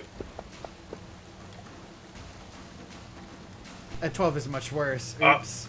Yeah. Oh, we were so Okay. close. That's a fail, but it's okay. Party's got 3 successes. It didn't We're matter. good. We're not real. It's okay. As you're making a thought that mess of counts. attempting to clear this deck, washing people over to the railing that they actually saving the crewmen turns into a bigger task, as those two have to start saving more crewmen because the tidal wave is actually washing more people off. The storm starts to subside. You start to make it to the other side, and successfully reaching the end of the stormy encounter here. If I can turn off my stormy music.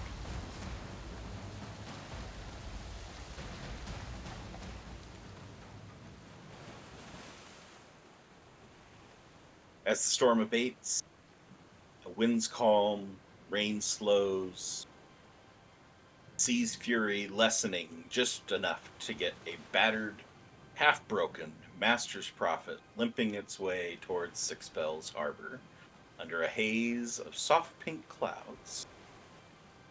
Crew cheers, pats you on the back, thanks you for your help as the hull creaks. You're all drenched, bruised, but intact. No one was lost.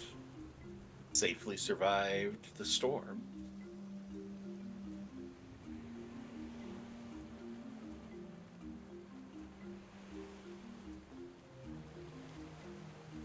Storm past did not leave you untouched. Merchant's profit, or more accurately, what remains of it, creaks under you, sails torn, rigging lashed together like bandages over broken bones, seawater pools in the hull. Crew no longer shouts, they whisper, work, and pray. Some move as though in a trance, others with the quiet focus of people who have faced something greater than death. And up ahead, you spot the familiar sight on the horizon of the outline of the island of Six Bells, rising from the mist. Shining city that has more than once meant safety to this party.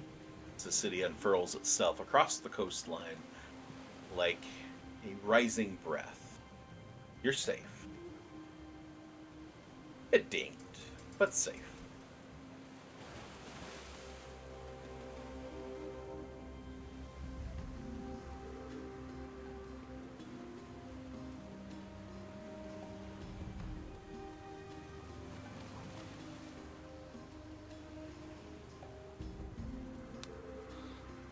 From the center of the city, a warm golden light shines out from the lighthouse across the darkening waves, pulsing gently like a heartbeat as you watch the sight grow larger with each passing moment.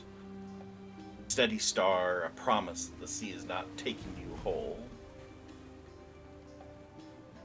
Before you dock, as the ship limps closer to the harbor, there's a rare quiet on deck. Storm is over, but a shadow still hangs in the minds of those aboard. Any things that you wish to say? Any tasks that you're taking up? Zedri's gonna go ahead and get the tray with only 4 out of the 6 cups that we used for tea, since the other 2 got washed away, and just walk up to one of the crew and say, "Hey, really sorry. How much would you say each of these cups approximately cost? Because I lost 2 of them," and he'll hand it back over to them.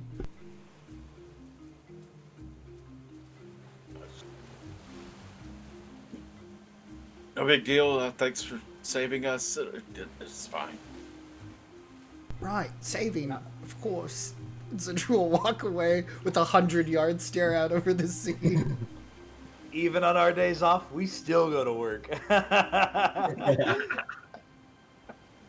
Can I search out for the ship captain? Yep.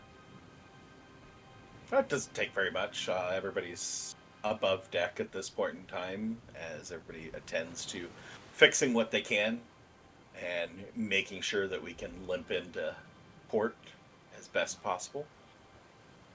What does the ship captain look like? He's a kindly gentleman, a little bit older, past midlife, a little bit of gray, salt and pepper to the beard and the hair, mostly darkened at this point with the drenching rain of the storm that you just endured.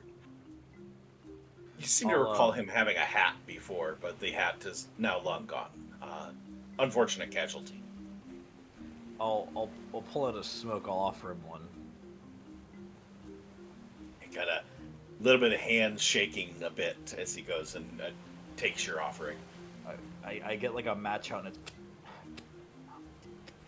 and it takes a couple strikes to finally light it because the box is wet. Did we lose anybody overboard? No, it appears everybody's here. Thanks for your great help. Thought we handled it, but we thought we could maybe take care of it. But definitely, without you, I think we would have been lost. I'll pull up my hands where I had gripped on to the steering wheel so hard that part of, like, in the inside of my knuckles or inside of my hands might have started to blister a little bit. It's no big deal. I mean, there's no ship crew and there's no passengers when you face a storm like that. It's everybody on board. I wanted to ask, now that we're coming into port, what the next route for the ship would be. That will be in dry dock for quite a bit, repairing everything.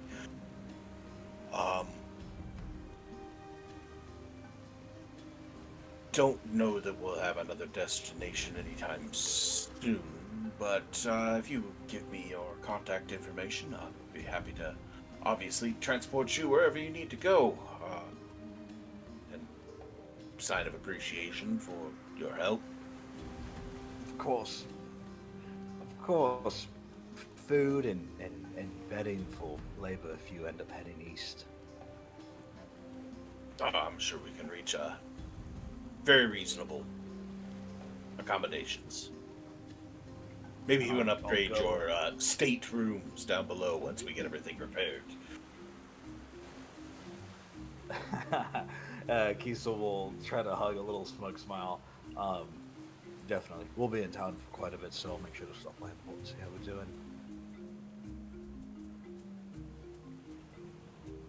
No, we'll be here. We're not going anywhere else anytime soon. So.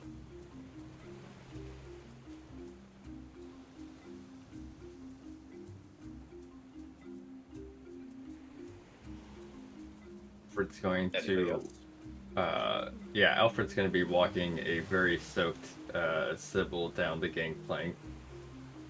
She's going to make it down to the end and then give a big shake, to which Alfred just cringes away from. Most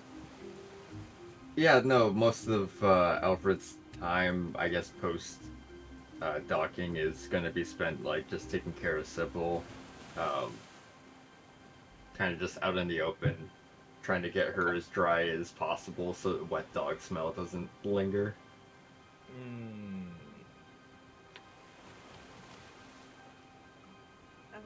Loner will actually probably go check in on Alfred because she had overheard everyone being like, or probably mainly Zedri being like, yeah, no, Alfred doesn't do well on the sea, and so she's gonna go check in on him.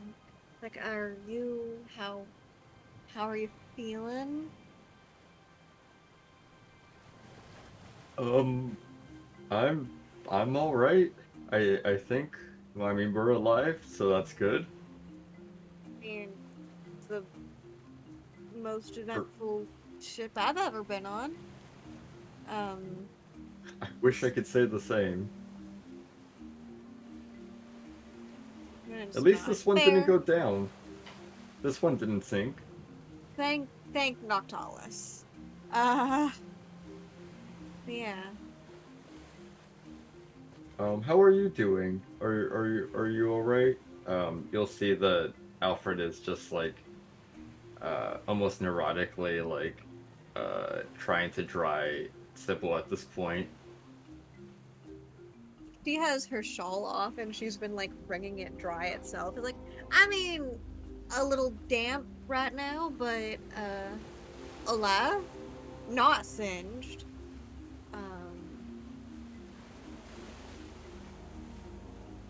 So I'm good. Right. No, good job on the fires. I probably should have taken more heed to those, seeing as I'm a fire heart. I feel like that's a reductive stereotype. Well, I mean, sometimes you just do what you're good at, and it's not a harmful one, at least. That's fair. That's fair. Yeah, I just wanted to make sure you were alright, because you seemed nervous enough when we were getting on the ship initially, so... Oh, I'm doing much better now that we're back on dry land. Good! Cybil seems happier, too. Yeah, I'm just getting her dry, so, the smell doesn't, stick to her, but It she doesn't seems that... stink up the house. Yeah. New house, don't want it to get dirty already. Yeah, no, I I'm mean, just glad would that you like she's me to safe as just well. would you like me to just clean her right now? Oh, Salinas, yeah, if you would, I didn't know if you were busy with something. Just like instantly like her fur is just like instantly blow dried. Um,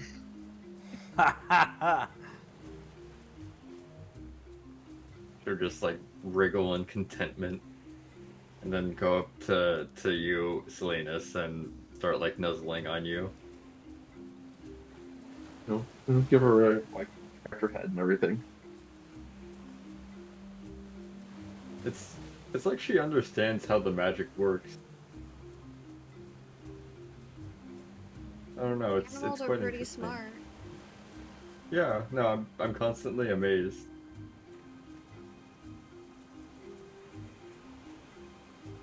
Um, Salinas, how are you doing?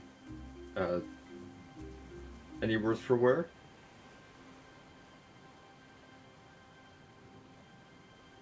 I'm been in a couple of little trips. Was fine.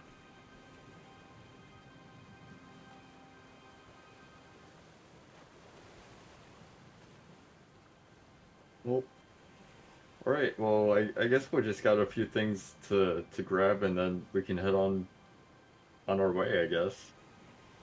Looks like a good plan. Before you know it, the ship begins to enter port, groaning a bit as it enters the harbor, lanterns flickering on the piers of the port. Fishermen and dockhands glancing up at your tattered vessel as it approaches, a few furrowed brows, but silent respect. Many a ship has probably come through these gates in the past, suffering similar, if not worse, fates.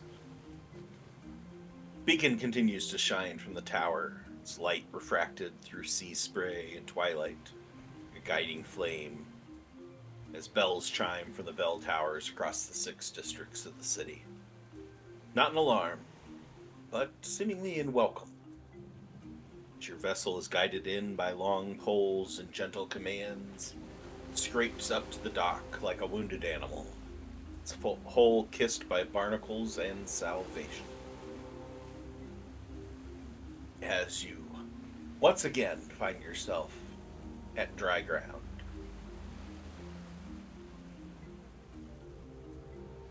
Crew begins tying lines, hauling off the few injured individuals, damaged crates. As your attention is drawn to the other ships in the harbor, the people coming and going, most kind of a blur. Is there anything you wish to do, anything you wish to say as you disembark the ship and make your way into the 6 Bells proper, the Wave District? I mean, Lonan will go around and just thank any of the crewmen that she had any like any minor major interactions with, just as like a point of politeness. Followed aptly by Zedri apologizing to each and every crew member.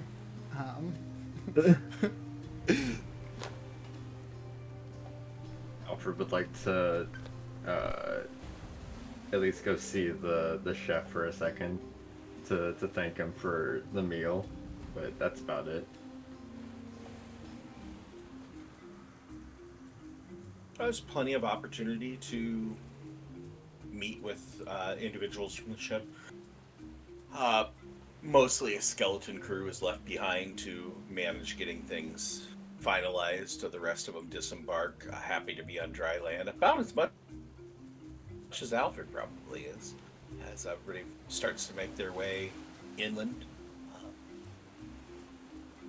The ship's cook graciously accepts your thanks with a wink and a smile. expresses gratitude for the assistance in saving the ship, as well as a wish to do anything they can to repay that.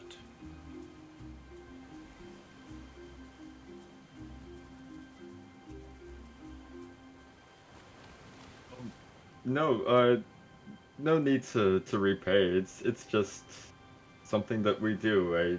When we're in a place and people need help, we just go into action, I guess.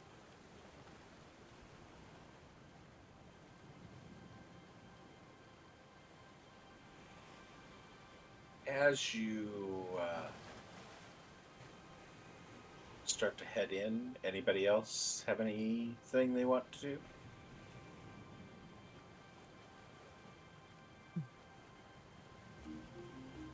Take that as a no.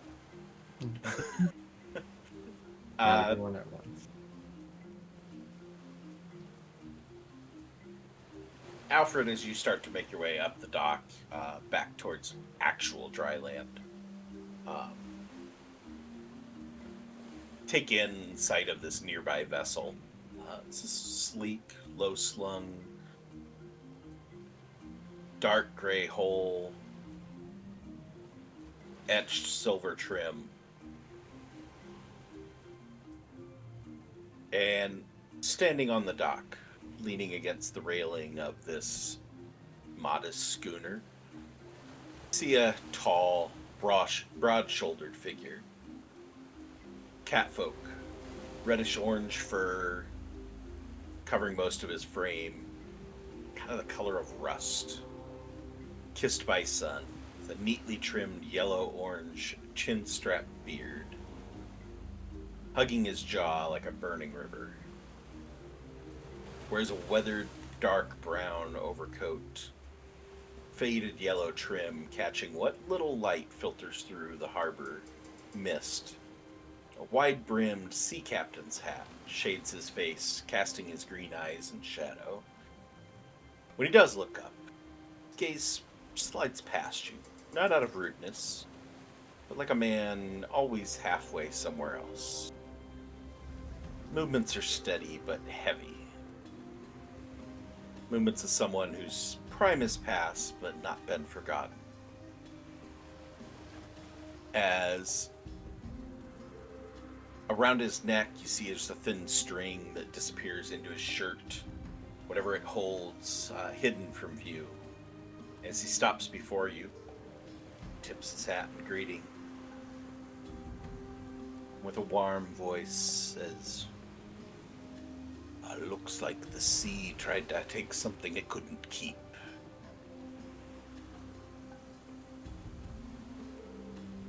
Excuse me? Looks like you had a rough time on the sea, but made it through. Sorry, I speak a little bit strange sometimes. Oh, it's okay. I was just taken aback. Yeah, no, I seem to make that a commonplace, somehow, some way. The sea does not like me. She is a fickle mistress. Fickle something.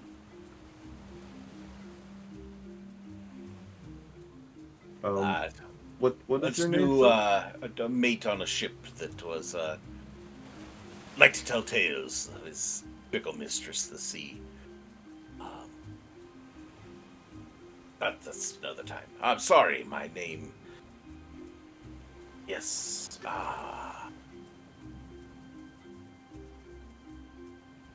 Goes and strokes his beard for a moment, strangely in thought, trying to think of his name. Wallace. Or Captain Wallace, if we're being proper and all. Well, Captain Wallace, a pleasure to meet you. My name is Alfred A. Yates, and I'm from Eagle Fall. Eagle Fall. I don't believe I've ever been there before. Not a seaport, but I do believe I've heard of it once well, perhaps not a port, but a good hub for trade still. Um, just on the Windspur Way, it's a modest but bustling community of mostly Firehearts, and we have the Artificers Guild for Baral there. Um, I think it's a nice place to live. Otsu, do you currently reside there? Um, Just visiting? yes and no. I mean, my family lives there, but I recently purchased real estate in Six Bells, or just a house, not to make it sound too obtuse. You speak a little strangely, too. It's big words. Mayhaps I do. We all speak a little strange, don't you think? Well, perhaps you can tell me more of this exciting village of Eagle Fall. Join me in the tavern. A tavern? Yes, saw one not too far off the docks. It's a bit rough, but some of the best captains take up time there.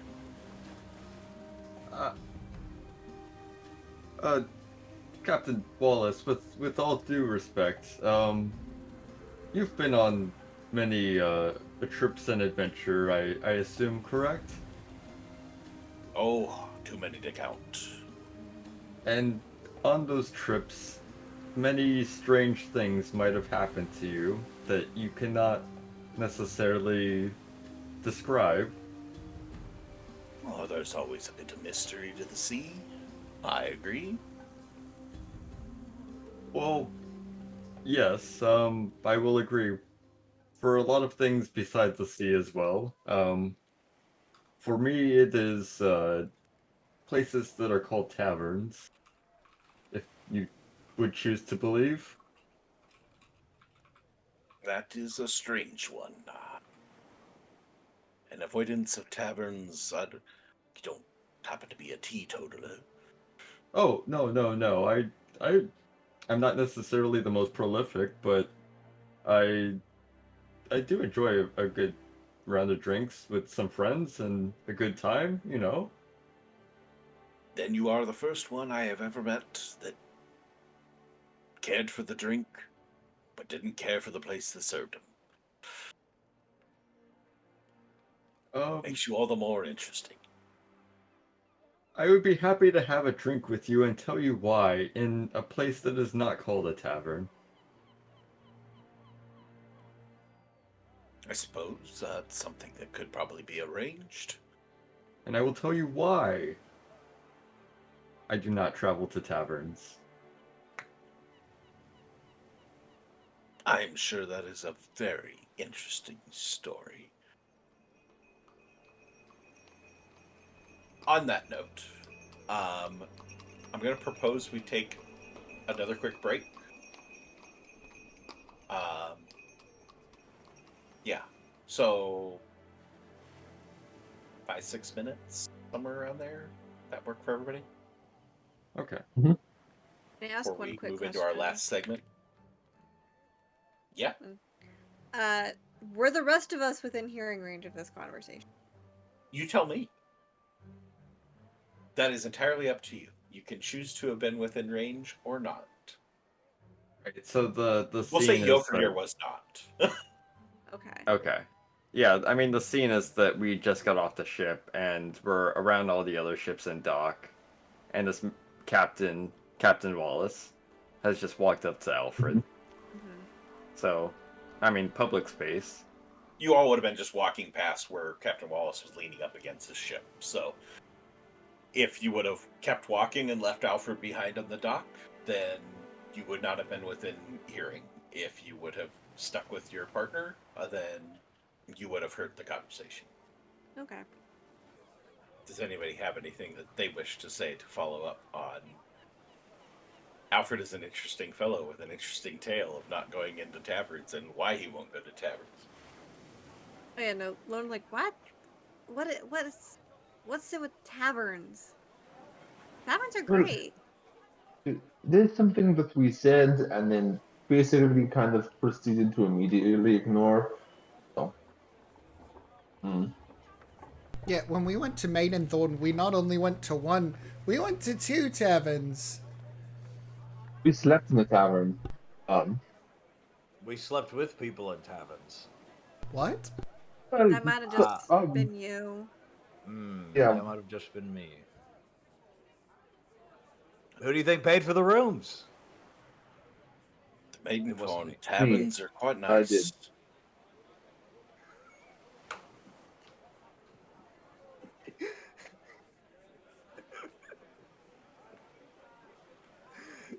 Right, he's still here. I forgot.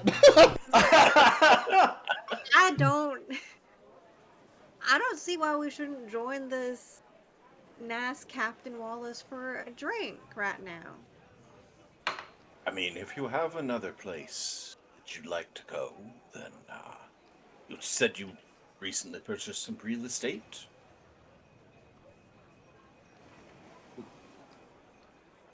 Do we have Yeah, drinks at home? I'm sorry? Do we have any drinks at home? Or any food? That wouldn't even be for us to decide. We'd have to check in with the housekeepers first to see if they've stocked it up. Zedri will lean over to Alfred.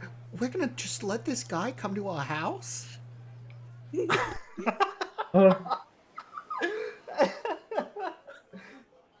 That Maybe doesn't seem maybe my safe. aversion to taverns is unfounded. We have, I mean, you're right. We have been in taverns. I guess it's just when put in front of my face like that, it kind of just reminds me of the tavern.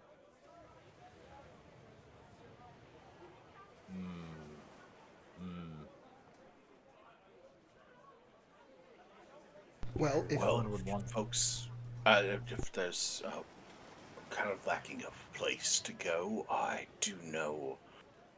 Oh, quite a little place we could go that's not a tavern, not your real estate. It's. I have an inn with this entrepreneur. Runs a little bit. They do serve drinks, but I wouldn't call it a tavern. It's more of a gambling hall. oh, jeez. Oh. Oh. Oh, Wait, well, that's is legal it, though now. Yeah. Well, is it the big one or is it Is it Honora's? Full scold. Oh, you're familiar with her. Oh. Yes. yeah. Oh, yeah. No. Oh. We have a very good working relationship with the owner of that. We could meet you there, if even. That's probably the. I'll look at Alfred. The safest space for us to go. Yeah, Honorius Yes, is gambling great. den, safest place.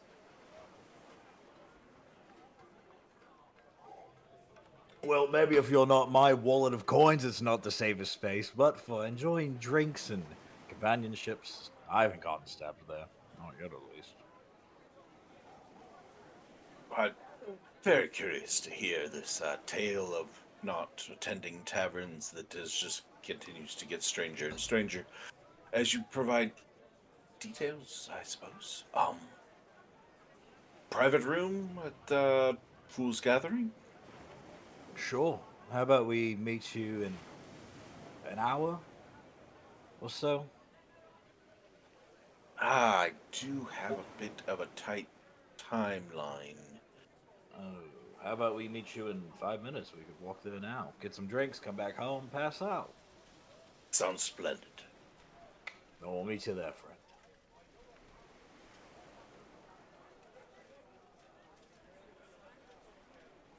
Takes a moment and shakes his head in the affirmative and starts walking off down the street, heading towards the Fool's Gathering.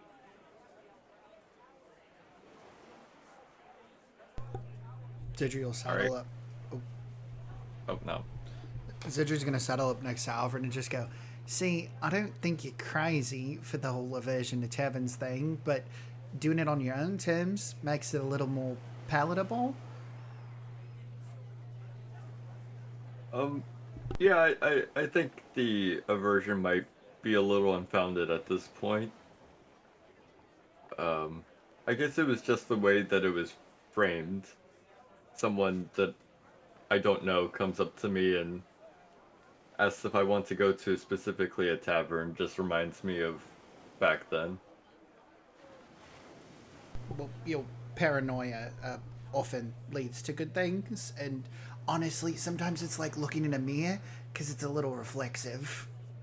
And Zidger will give a thumbs up, and he's like shaking his thumb a little bit uncomfortably.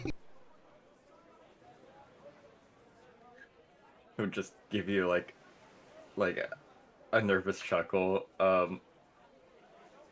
Yeah, no, we really are the same in that, aren't we? Are you okay? Oh yeah, I mean, I will say, how many ships have we successfully been on where something didn't go crazy? So it almost felt wrong to make it back home normally. Well, at least we're One. alive. Oh, One, one. right? As a group, we've been on one, the ship to Ashmane. Oh well, that being said, Lonin wasn't with us, so I think we kind of have to reset the counter. Set the counter for 0 of 1. Yeah. We're I off feel to like a we can great start. successfully say that Lonan isn't the cause. Oh no, but I mean, you're not getting authentic Cybil Spear experience. It's kind of how we all met, actually. Yeah, I've heard some of y'all mention the ship crash. I think I might have been actually in that area when around the time it happened. It sounds vaguely familiar.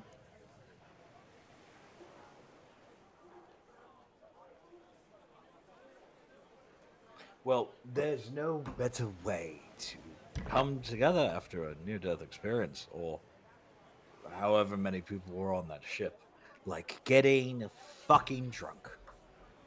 And here's opportunity to do so, and we met someone who might pay for it, because I might have a lot of money or not a lot after this gambling trip.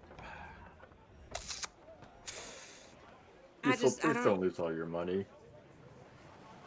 I just don't know my way around the city, so I might as well just follow y'all. We'll daisy chain. We'll hold hands all together in one big line, and no one will get lost.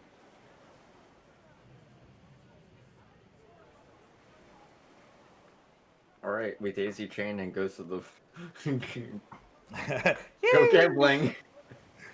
Little chibis of our characters holding hands going through the city. All right.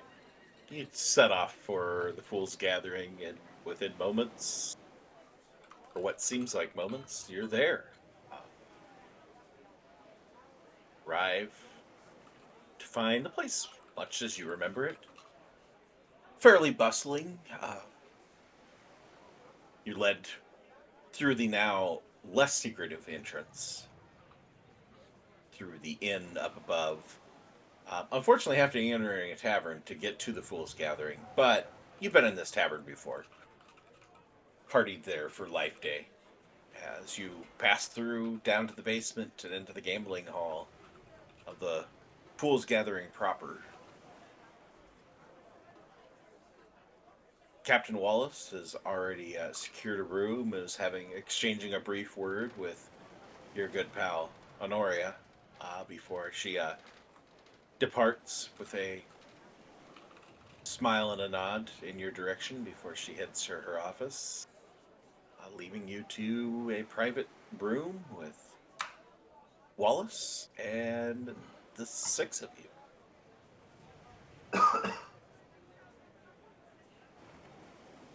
You made good time. But here, have a seat. I got the best room Honoria had available. Was the only room she had available, but I suppose that still makes it the best. So, Yeah, right, you are. Well, got a thank you so bonfire. much. So, What do you Oh. need? exactly. I do. Forgive me. Did you take the back entrance? If you didn't, I apologize. I took you through a tavern to get to a non-tavern. I hope that wasn't a problem. Wasn't too much. I don't know. We've You're gonna been need to here explain this before. story, I suppose. We're good with the owners, so it's fine. Yeah, this one is safe. Splendid. Splendid. I mean, I'm just as curious as you are the whole tavern deal as well. So. That's very intriguing, isn't it? It really Um, is. Drinks. What whistle? Uh, they they have a certain amount in here. They think I'll bring more around whenever needed. As he quickly heads over to the nice setup of the little mini bar set up in this room, and just starts like pilfering through bottles. And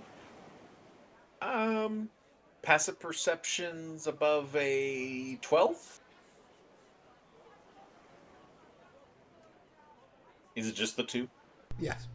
I Let me see 13. what. Oh, wait. Yofenir has a 15. 13, My VP is 13. Yoverdeer has a 15? Oh, geez. Mm-hmm. All right, so it's just Salinas and Kiesel that don't notice that he is like, for every other bottle that he's looking through, one's going in his coat, and then it's like, oh, okay. Like these are, we're not talking like full mini bar bottles, but they are like smaller assortment of bottles here. As he goes, starts putting some things together. He fills a flask that he pulls from his coat, uh, puts it away, and then starts filling a glass.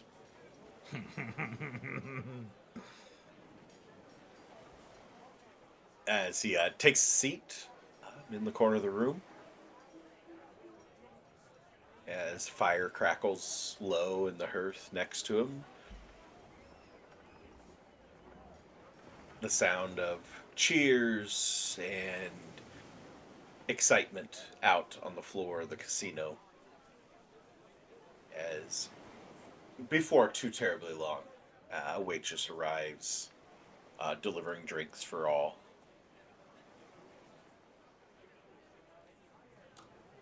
And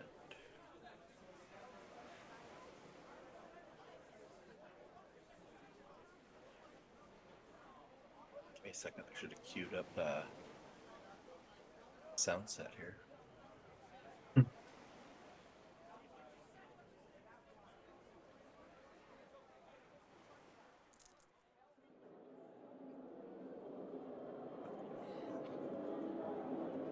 As the drinks are delivered, and you all have an opportunity to pick what you wish. Yeah, Wallace just takes up a seat in the corner, cupping his drink. His eyes hollowed and reddened from too many weeks on the sea. As he kind of just stares off at a painting on the wall above the bar. Painting of a ship that looks fairly similar to the one he was standing next to. A few differences, a few key differences, familiar enough to make you wonder, but not familiar enough for you to think that this is some sort of depiction of his ship.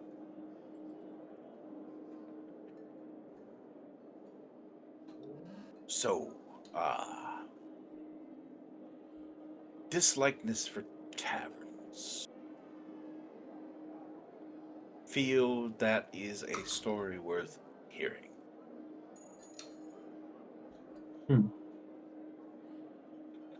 Well, I don't know if I'm much of a storyteller, but um, do you want me to go through the whole story? I mean, if you did there's some points that aren't all that interesting, you can always keep it to the high points, but enough to give me an understanding of what happened to make you so opposed and dare I say frightened of taverns,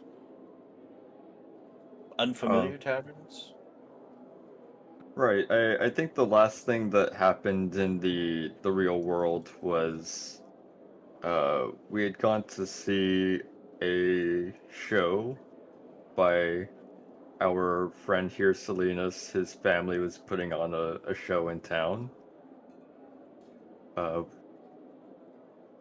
we enjoyed the show for most of the time, and then somewhere along the line, we were pulled into this strange tavern by which everything was both perfect and horrible at the same time.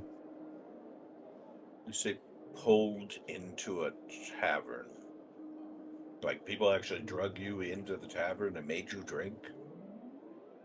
No, no. It seemed like we were still in the show, but at some point we weren't in the show anymore. It was as if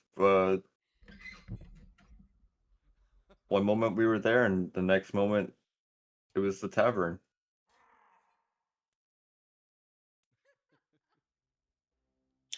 I have had some strange voyages, but that would be pretty high up on the list. That is a odd one. Struck into this tavern. Then okay, so is it just the being pulled into an unfamiliar setting against your will, somewhat supernaturally? That's why you're opposed.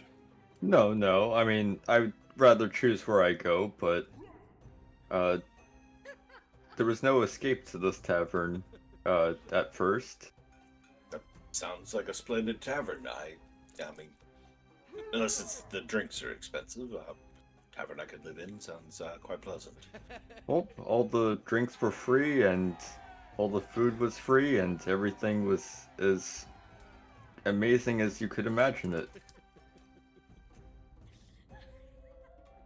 I'm sorry, I'm going to interrupt you there. I just want to check the sanity of this individual. The rest of you all vouch for this man.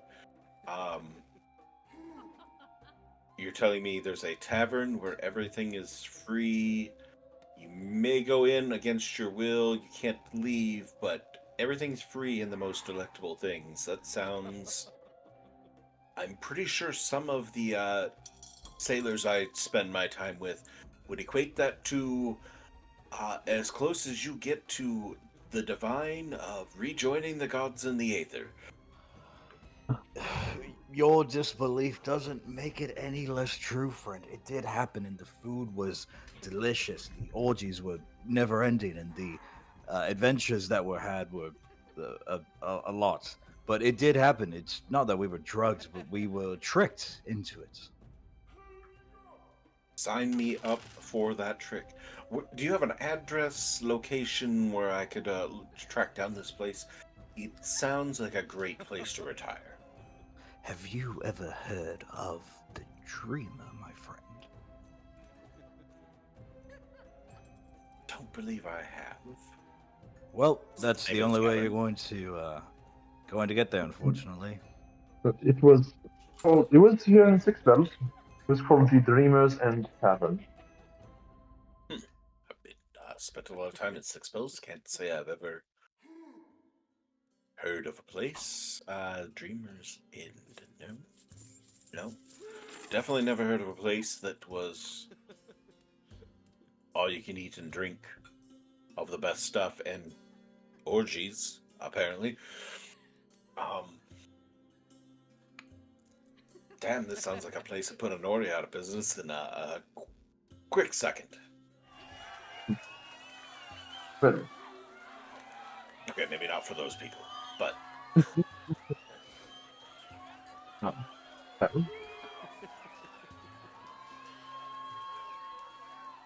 There was a did you lot have of. a Oh, did you have a job? Well, we are adventurers. Normally, when someone asks to get a drink, they're wanting to hire us for something. oh no, I just saw your interesting lot disembark that wreck of a ship. Seemed like there might be a story behind things. And I try and avoid too much dangerous fare at my age. But I do still enjoy a good story of other people's dangerous fare. And then your friend here tells me of this distaste for taverns, and it piqued my interest. Seemed like a good lot. Seemed like good people. I'm willing to, but honestly, I'm glad to believe that there is such a place out there, and somehow I need to meet this dreamer fellow in order to go there. That's the doorman or proprietor of this establishment used to weird nicknames and what not. I suppose is there more to it, or is you just don't like being in a place where the drinks and the food and the orgies are all the best you've ever had? I mean, Just- it's all fun until you get tired of it. Imagine gambling and running out of money and getting tired of losing, and then the doors don't let you Oh, out. like You don't run see out your of the stuff that makes that fun. Yeah, eventually you'll get tired of it. You want to go home, take a nap, see your wife or kids, or see the maidens of the seas, and realize that you can't. And then you're stuck forever. But you're in it's a blissful ignorance of it. You don't realize it, but you're gone. That's the trick of it. So yeah, enjoy There's it. some- Be blissful in ignorance. And something your sea is your wife. I don't remember what Xenon said about that. Zircon. Zircon, yes, no. Cedric's just face palming at that point. I feel like we're bearing the lead with this whole thing. I mean, he'll lean in towards Alfred. You could just tell him. They agree out there. Just to tell me whatever is exciting part of the story. Well, I mean, the other parts of the tavern were horrible. In our attempt to try and navigate the tavern, we fought all sorts of terrible things and saw individuals that couldn't be saved. I don't want to dredge up any bad memories, trauma. One of those big words. I guess it's not really that big a word. 5 letters. 5 letters. Yep. Syllables. You're thinking of syllables, aren't you? Maybe that's Isn't it. that- That's another big word. I'm not familiar with them. But anyway. Syllables. Yes. I mean, isn't this all just how dreams go? Is whatever is right in front of your face is the most pleasant and beautiful, and everything is perfect and fun, but it's always on the fringes of everything that it just starts to go wrong. Like a bad shipwreck. Is there any other kind? Oh, a good shipwreck. You end up on an island with a bunch of monkeys, coconuts, and I don't know. Never been at a good shipwreck though. I mean, you could go ahead and meet up with your future adventuring party, band together to go ahead and face against the terrors of the world. It was right in front of you. That might Just be a as good the trip, words though. left. Just as the words left my orifice, I couldn't just come back. How much does he still drink up at this point? Are the glasses you know, piled in front? A healthy amount. Healthy for Kiesel. I don't know if it would be healthy for you. Definitely not healthy for Alfred. Alfred's had like half of one glass. Well, I suppose. Not the best storytelling approach, but information. Might I repay it in kind? Regale you with a tale of my own. Not as interesting as the amazing place you can't escape, with unamazing things surrounding it. Or in the basement. Was it the basement? Is that where you had to fight the things? Maybe Not that's their a obsession basement, with the but basement. no, I don't believe there was any basement. But in any case, I'm sure that you'll have a maybe not as wild of a story, but a better way of telling it at least.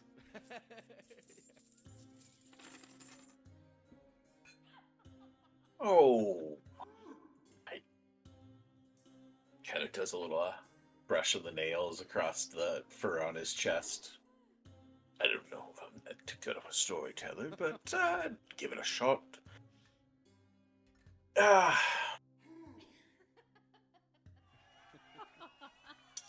Any of you all ever been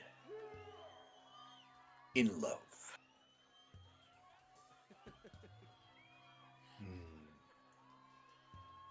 Maybe.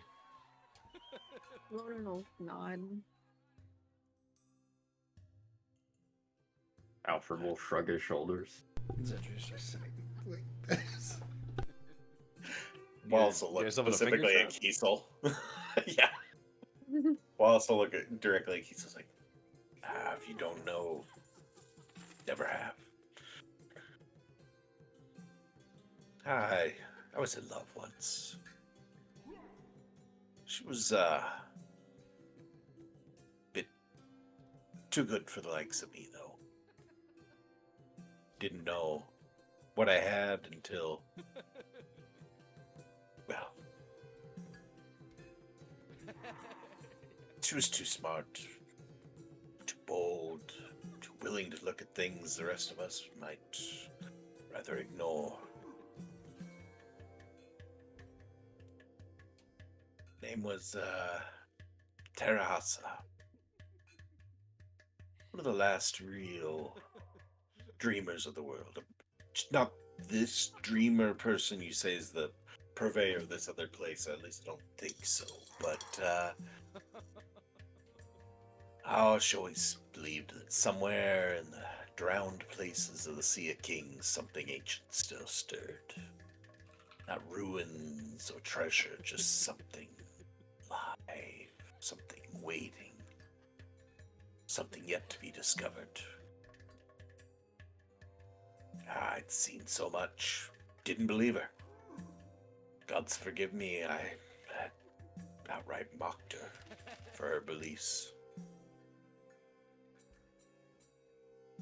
Notices, goes to take a drink from his glass, and it's empty, so immediately goes to the flask that he's now secured inside the coat, moves on.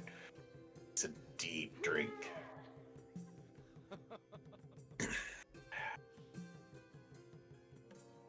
Found a chart. Hand-drawn. Fragile as a moth wing. Older than anything I'd seen.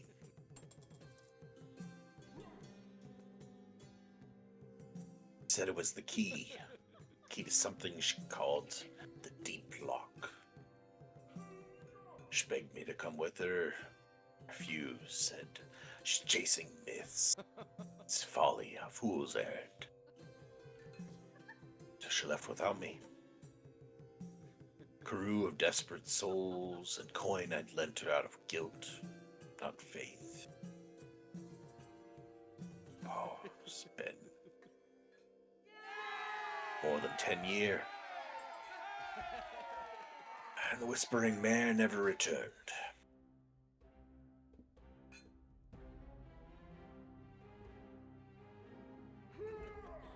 Spent every copper, every breath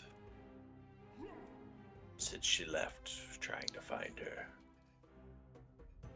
Failing that, find that what she found, or never did. I never found anything. At least not anything that I was looking for. Did find something else. Oh, not long ago. Belly of a beached wreck. Near the Norborn Peninsula. Found this. As he reaches down into under his coat and tugs at the string underneath there.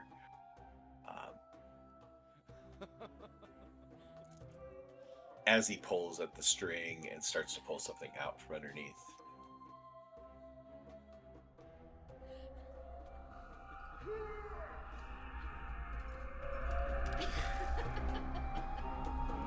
You hear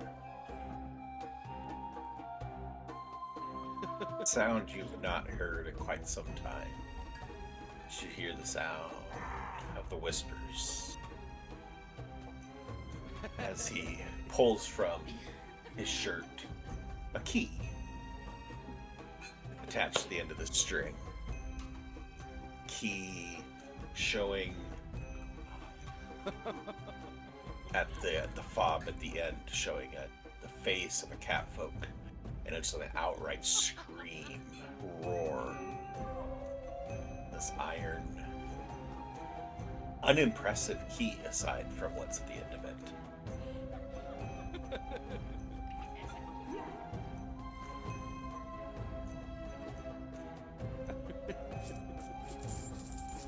Think I know this belonged to her.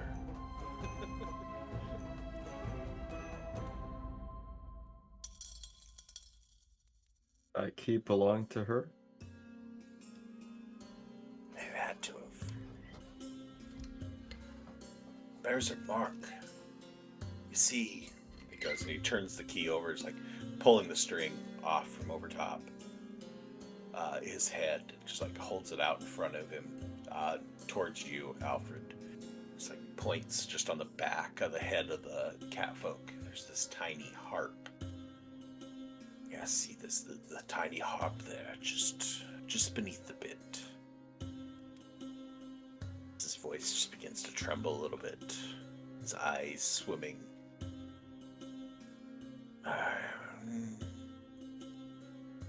heard anytime I take it off, I've heard the whispers. Do you hear the whispers? Ever since, every time I hold it, it's like our voice calling to me. Not Terrasa exactly. Not how I remember her. Something using her voice. Calling me. Asking me to come. Begging me to finish what she started. Oh. That, my friend, you've got what you wanted. That is the dreamer.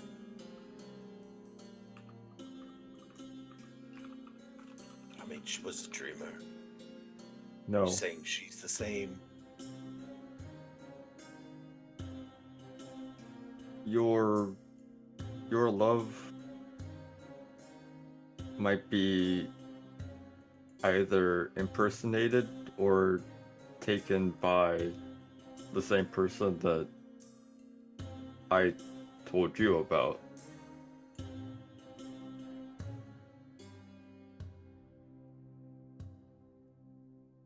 Those keys are what we use to navigate his tavern. You saying I'm already met this dreamer fellow? Get it. With the key that save her will help me find her. It will unlock a door. Where's the door? In this dreamer's end? Yeah. Can You I? must tell me how to find Oh. my way there. He's Can just gonna I- turn and look at Alfred and just say, "Would we have to go through the door?" The door that we came through, is it the same door? If I look that way. If you look that way, is it the same door as when you came through it? Yeah, is it like Honoria's door, or Yeah. is it? Everything seems normal. I'll get up from the table and go to open the door. Open the door, filled with the sounds of the casino floor. Everything seems the same as it was when you passed through. Okay, I'll close the door and let out like an exhale. It seems you and my friend, are in a bit of the same pickle. How so? If what they're saying is correct, then both of the people that we love have been taken by the dreamer.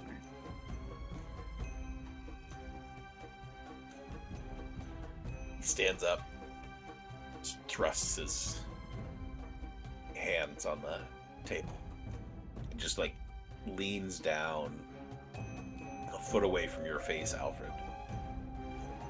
You must show me how to get there.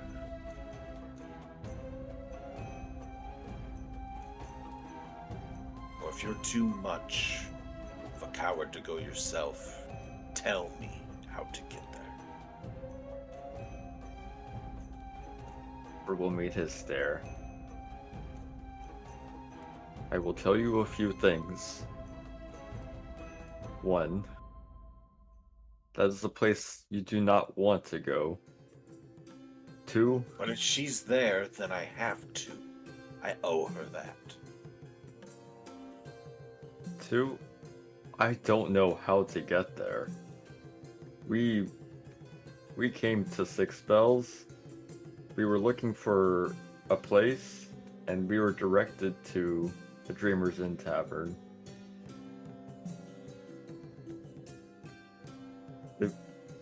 It doesn't exist as you know it. I mean, I'm sure that we could go exactly back to where we went, and it won't be there. And 3, and he'll get in real close.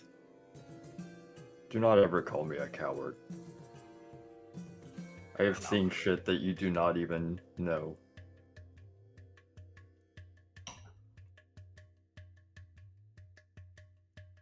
And then he'll back up.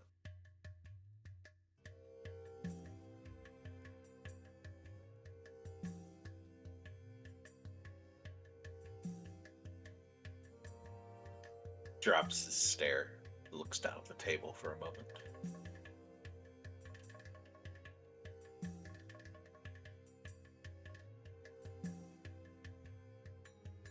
I guess I'll just have to find my own way there. You won't help me. I'll find somebody who will. I didn't say I wouldn't help you. I just said I don't know where the entrance is.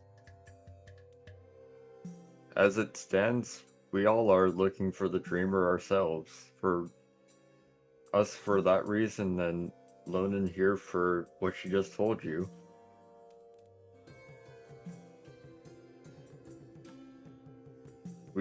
We sound like crazy people because when you hear it plainly, we're searching for something that is considered a children's bedtime story.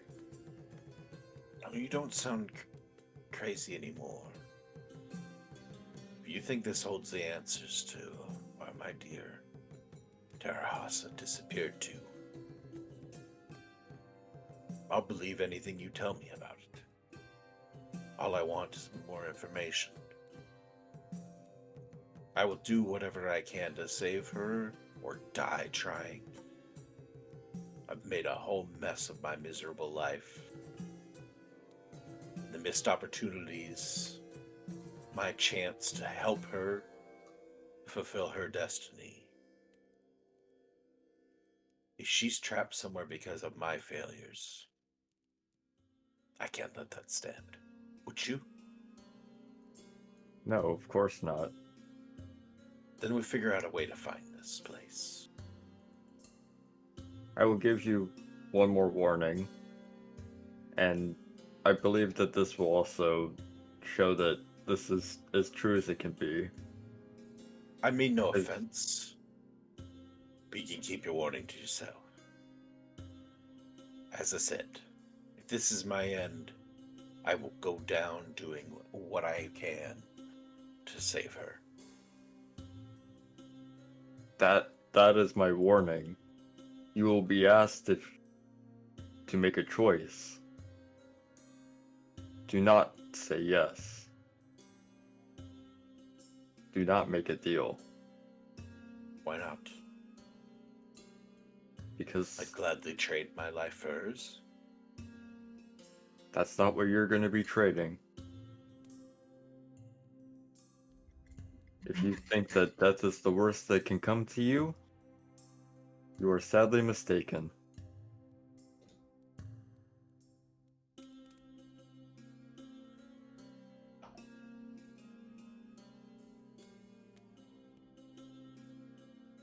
So where do we begin?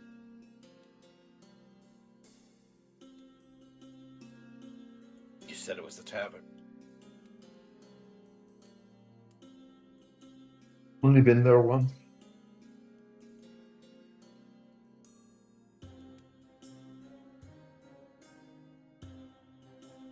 How did you find it the first time? Or how did it find you?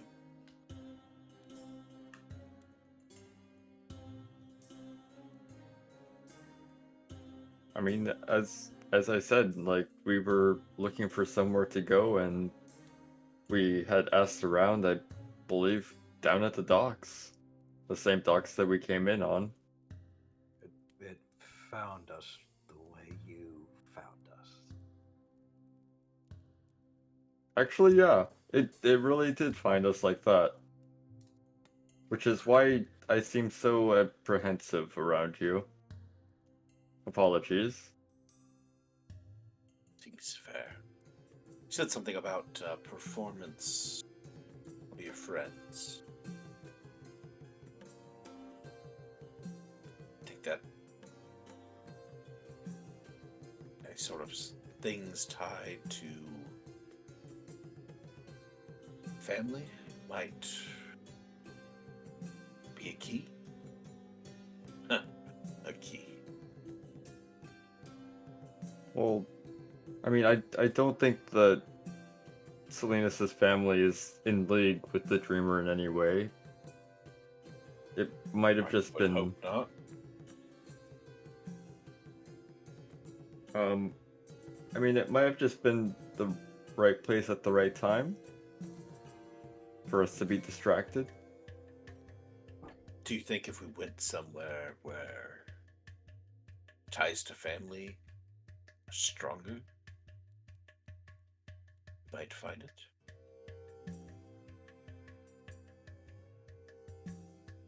I mean, that's honestly a good of a lead as one could think. It traps you using nostalgia. It leads you in like a siren in the night. If we go somewhere, I don't think we wait for this to find us. I think we provoke the dreamer into letting us back in. that by going to a place that means the most to you, the most alluring place. There's nothing for me anywhere on this God's forsaken continent. What Where about did you meet her?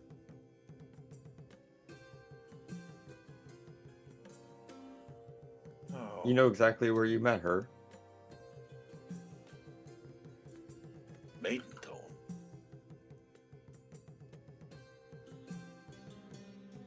Maidenthorn.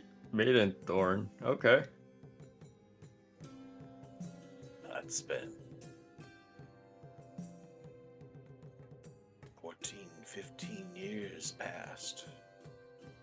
I think I don't have any fondness for that place. Maybe another thread. What about you? So I played this Eagle Fall you talk of. It's a place that might be tied to your ability to find the tavern. I mean, I don't suppose it matters which one of us finds it. You said it was Salinas' family before. you're right, and yeah, I would be quite nostalgic to be back home. I mean, I haven't seen most of my family in a while. Although not You all seem of them to be are. the expert.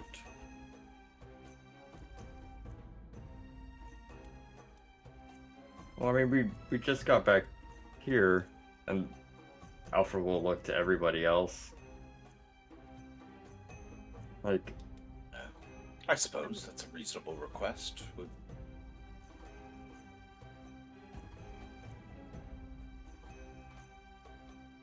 The lack Need of some an time adventure. to take care of some matters. The lack of an adventure never ceases, so. No. I guess not. So much for rest and relaxation. Well, when has that ever worked out for us? We were gonna furnish our furniture. I'm sure we can leave behind a shopping list. Maybe we can source some wood from Eagle Fall.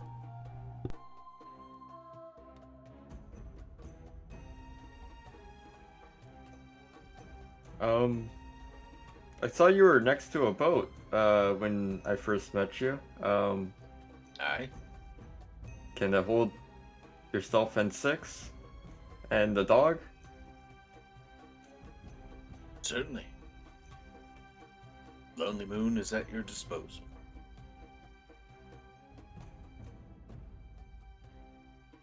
Is there anything that we need to pack up to go? Do we need to replenish on any supplies?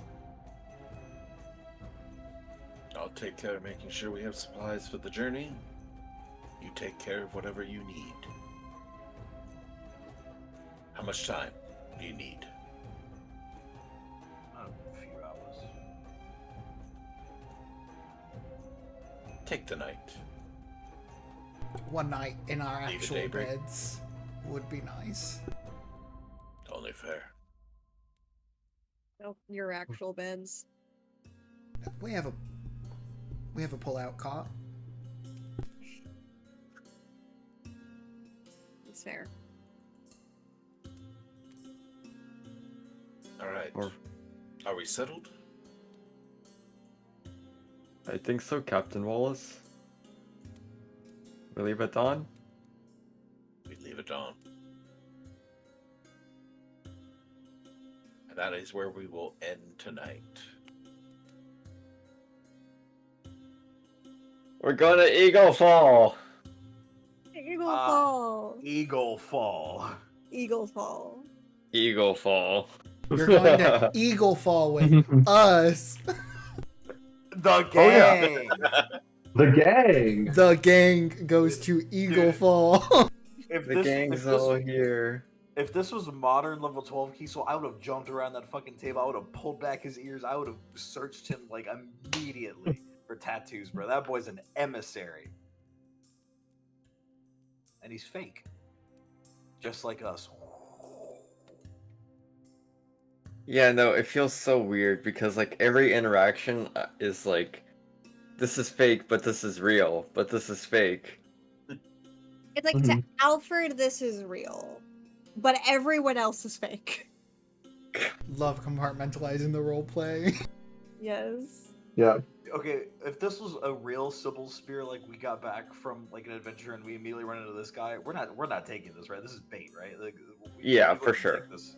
Yeah. We would take this quest, right? Zedru would also be a lot more whiny, probably. I feel like Yeah, as no. a group, we'd be asking so many more questions. That's why Wait, it feels so weird. Like I'm talking so much and the dynamic is off, and there's no quips and no quaps and. I Oh. don't know. Up in- Kiesel was able to bring up orgies, so I think we're doing pretty good on the quips. Yeah, at least that. But I stayed quippy. That's your interpretation of Kiesel as of this moment in time. Yeah. All right. We will wrap things up there for those watching on the VOD. Thanks for tuning in for our start of Book 4. Appreciate the viewership, and hopefully you come back and watch Chapter 2, which will be next Saturday.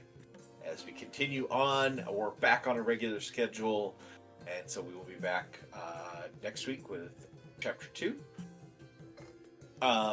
If you are watching on VOD, please come watch live, because we're going to do some post-game stuff, which is fun, where we talk about votes for most valuable roleplay moment, talk about our favorite moment of the session, as well as questions about what the F is going on in this particular part in the story, and try and figure some stuff out and discuss things. And you are welcome to join in that discussion as part of the chat. So come watch live.